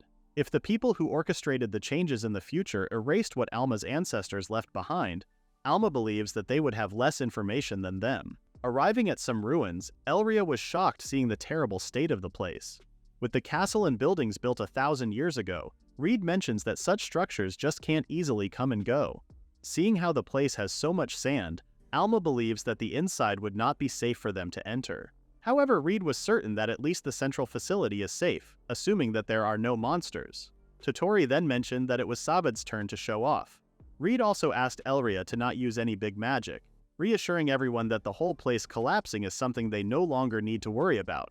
Reid suggested that they now head down to confirm things. Curious, Elria asks Reid how they are to get down since there were no stairs around.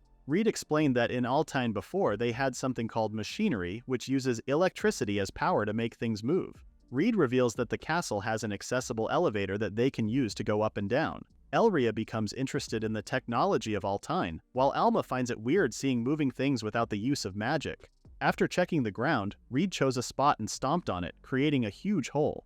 Reid then suggested that they go down from there.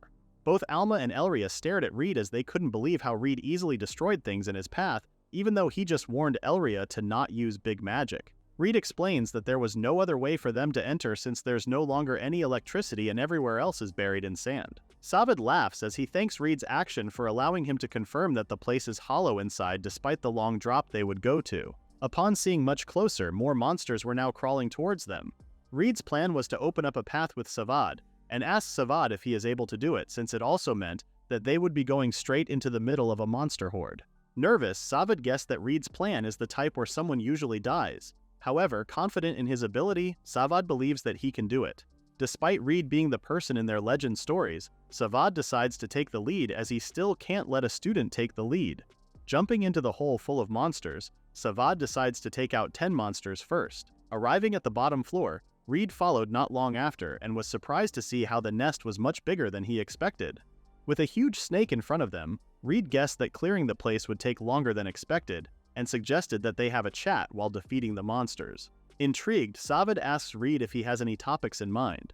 Having the perfect topic in mind, Reid wanted to talk about why Sabad and he have the same mana. Peeking at the hole, Elria pulls Totori back, telling her how dangerous it would be if she falls down. Totori tells Elria that she is no longer a kid, revealing her age to be 120 years old. Totori also shared how she is only worried about her husband, which is typical for a wife to feel. When Elria responded calmly, Totori did not expect her reaction since the reaction she always gets is people in total disbelief that a beast possessed like her was able to get married. Elria believes that both Totori and Sabad are similar, guessing that Sabad is also a beast possessed. When Totori asked Elria how she believes that Sabad is a beast possessed, Elria explained that long ago the animals that served the gods were worshipped, and that beast-possessed people often reflect those traits. Elria was not certain what type of beast Sabad reflected, but seeing how Sabad covers his face and seeing his attack pattern earlier, Elria felt that it is quite similar to Reid. Elria then asks Totori how Sabad became like that in the first place. Totori revealed that she used forbidden magic to bring Sabad back to life. Meanwhile, inside the dark ruins, Sabad also revealed to Reid how he had died once because his mana rampaged inside his body. For as long as Sabad could remember, there had always been an unknown power inside him which allowed him to go on par with strong adults. Since both Sabad's parents are normal, he was then called Oni, and lived deep in the mountains alone. Despite facing a rough childhood, Sabad did not feel lonely as he was able to meet Totori. Because of Totori's actions, she ended up being persecuted by the villagers, which sparked anger within Sabad, allowing himself to rampage and trample the villagers, leaving Totori behind. When Sabad finally regained consciousness, he couldn't remember a thing, and realized that he woke up into something similar to a beast possessed. Through the use of the forbidden spell, Sabad was turned into an actual Oni. Explaining her past to Elria, Totori revealed that after Sabad's rampage, the Mages Association issued an order to subjugate Sabad. As a special rank mage, Totori decided to take Sabad's life herself. However, Totori still hasn't given up as she wanted to see Savad smile one more time. With the desire to see Savad alive one more time, Totori used a spell to bring back the dead. When Elria mentioned that the spell succeeded, Totori responded that she can't confirm if the spell succeeded or not, as she also pointed out that the mana from the forbidden spell and Savad's mana were really compatible. After using the reviving spell, Savad had been reborn as a demon possessed by Oni. Totori mentioned how Elria reincarnated from an elf to a human, and believes that there's a good chance that Elria got reincarnated because of the magic that Reid activated. Totori believes that Reid was not aware of activating such magic, and guessed that it was all planned beforehand, referencing a forbidden spell that uses death as a trigger. When Elria shared that Reid's mana was given to him, and with Savad having the same mana as Reid, Totori could only wonder if the person who gave Reid and Savad mana knew about Savad's situation. With tears falling down her eyes, Totori wonders if those people knew that she revived Savad for her own selfish reason. Elria tries to calm Totori down, telling her that with her situation, regardless of Reid's intention, she is still thankful towards him for letting her live and spend her lifetime with the person she loves. Elria had nothing else to say since she was able to walk beside and laugh with Reid. After Reid risked his life just to see Elria's dead body, Elria no longer had anything else to say since her wish had already been granted. Elria was now filled with so much happiness and wouldn't have ever imagined it in her past life. Elria was certain that Savad also wanted to live together with Totori, which may also be the reason why Savad chose to stay with Totori. With her comforting words, Totori broke down crying on Elria's shoulders. Savad asked Reid a favor to not tell anyone about Totori's forbidden magic. Reid agrees in exchange that Savad would also not tell about his and Elria's reincarnation. After agreeing to Reid's terms, Savad shares how guilty he feels after being revived by Totori, even after he killed numerous people. In terms of killing people, Reid was certain that he was far ahead of Savad in his past life. However, what counted to Reid the most is the lives that he was able to save. Reid tells Savad that there was no need for him to be tied down with his past since he got revived with the woman he loves. Reid points out that Savad should feel more guilty if he makes Totori sad. Savad smiles as he agrees with Reid. Elria notices Alma missing and wonders where she went off. Alma appears and explains that after hearing the two have a serious talk, she felt like it would be insensitive to overhear the conversation. Hearing Alma, Totori states how she likes Alma's personality. Seeing something being tossed at them, Elria guessed that Reid and Savad were now finished. After getting down and meeting up with Reid and Savad, Elria asked if the two of them got closer. Reid responded that Savad and him only talked about a bunch of stuff. Alma then asked Reid where the throne was. After guiding everyone and asking for assistance from Totori to light up the path, Reid then responds that the throne is still underground. Savad comments how rare it was to have a throne underground. Reid believes that it is just their customs, as Altane has pretty drastic climate change, which made them decide to put the throne underground. People who had power and money also preferred to live underground. Despite the precautionary measures the country made, Reid states that in the end it still collapsed. As everyone arrives at the throne, Reid starts to reminisce how he used to bow to the king who was sitting on the throne, telling him how dying on the front lines suited him best. The memories triggered Reid's hidden hate towards the Empire and he was about to kick the throne down. Fortunately, Elria and Alma were present to stop Reid, trying to calm him down. Reid explained that remembering the former king just got on his nerves. Reid promises to hold back as long as he's allowed to hit the throne once. Alma and Elria remind Reid that he was the one who told them that they shouldn't destroy things. Annoyed, Reid decides to just pick the throne up and grab an object that is on the ground. Totori immediately recognizes it as Legnea's machinery. Reid confirms that it is and shared that the item is made by a drifter from Legnea. Reid also shared how the engineer was told to be gentle when handling the item. Looking at the surroundings, Totori thought how she would not be surprised if some of the designs are like the ones in Legnea. Looking at the designs, Totori can't help but feel bad. Going further underground, Alma wonders where her ancestors hid the weapon since it was her first time going down deep into the old Altane. Savad then calls for Reid, pointing at a flag. Recognizing the Union flag, Reid praises Lyot for doing a good job. Digging up a chest, Reid uncovers a letter and recognizes it as Lyot's handwriting. In the note, Lyot informs Reid that he has received the message from Tiana and is accomplishing his mission. The result of Lyot's investigation concludes the following, confirming that someone from the imperial family that survived had given it to Vitios and then ran away with it. However, their whereabouts are unknown. Based on the witnesses and testimonies, Lyot believes that there's a high chance that the weapon sank in the Eastern Sea area. With the report ending, Alma couldn't help but feel disappointed and pointed out how the letter has a completely different vibe compared to the memorandum. Knowing that Lyot is a serious fellow, Reid was certain that Lyot wouldn't write any personal statements in his report. Reid then handed Alma a letter, telling her that it was for her. As Alma read through the letter, she felt joy hearing praises from her descendants. However, as Alma continues to read the letter, Reid asks how long the letter truly is. Alma responds that what she had read out loud was just about half of the first page and there's still 10 more pages. Reid then suggests that Alma read the last part. In the last part, Alma learned that Liat and Tiana left her a present. Since Alma comes from the Kanos bloodline, Liat was certain that the present will help her greatly. Opening the box, Alma was shocked as she never saw an item that is still in good condition, despite being made over 1,000 years ago. Elria notices how the banner is woven from a demon spinner's thread. Totori then mentioned that demon spinners have long gone extinct. Elria also shared that the thread, created while wrapped in mana, is sturdy. It is also pleasant to the touch. With the magnificent product, it resulted in overhunting, which led to the material being limited. Alma asks Elria how much the banner is worth based on their current era's value. Elria responds that Alma can buy land and build a castle and still have plenty of leftovers. Realizing how valuable the item is, Alma was having a hard time accepting it. Reid then noticed that the box had the Union Names Registry. Reading the notes, Alma realized that her ancestor added how he views the individual and even their personality. Reading the notes made Alma realize how her ancestors are putting a lot of faith in her. Reid asks Alma if she understands something. Alma understood what her ancestors wanted for her to do and that her magic would be the key. Alma states that she might have to pull some all-nighters and would even throw all her schoolwork to Philia. All of a sudden, everyone sensed a presence ahead. Not expecting a bullet to be shot, Savad ended up getting injured while protecting Totori. A white-haired man suddenly appears, leaping towards them and wielding an axe. As the man was about to land an attack on the injured Savad, Reid stops him by kicking the weapon away. After creating some space, both Elria and Reid stood in front, protecting the others.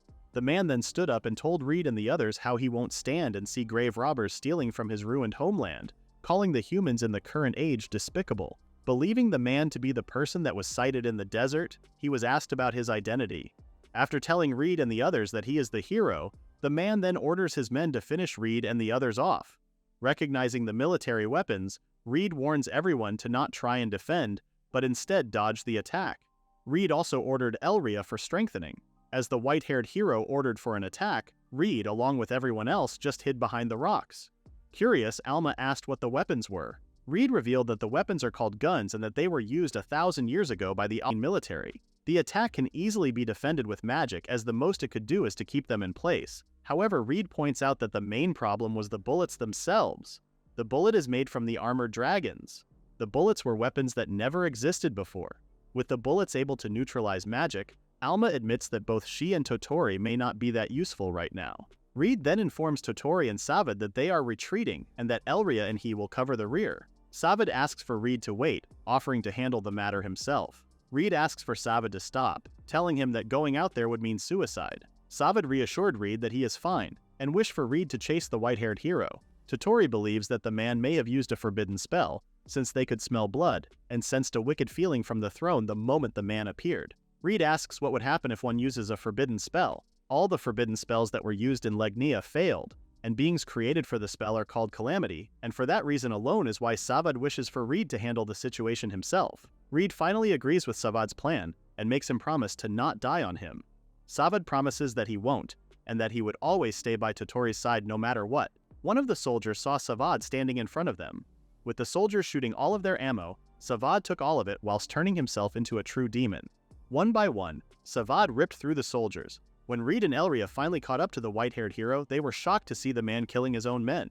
The hero then asked Reid and Elria why they came, and said that they were the ones who were defiling the place. Reid could no longer stand how the man just killed his own soldier with no reason at all, thus deciding to attack him first. The white-haired hero was certain that there's only magic in their world, which made him curious about Reid. Reid responds that he is a hero and points out how the white-haired man is the future hero. That is all for now till chapter 28. Please look at the comment down below.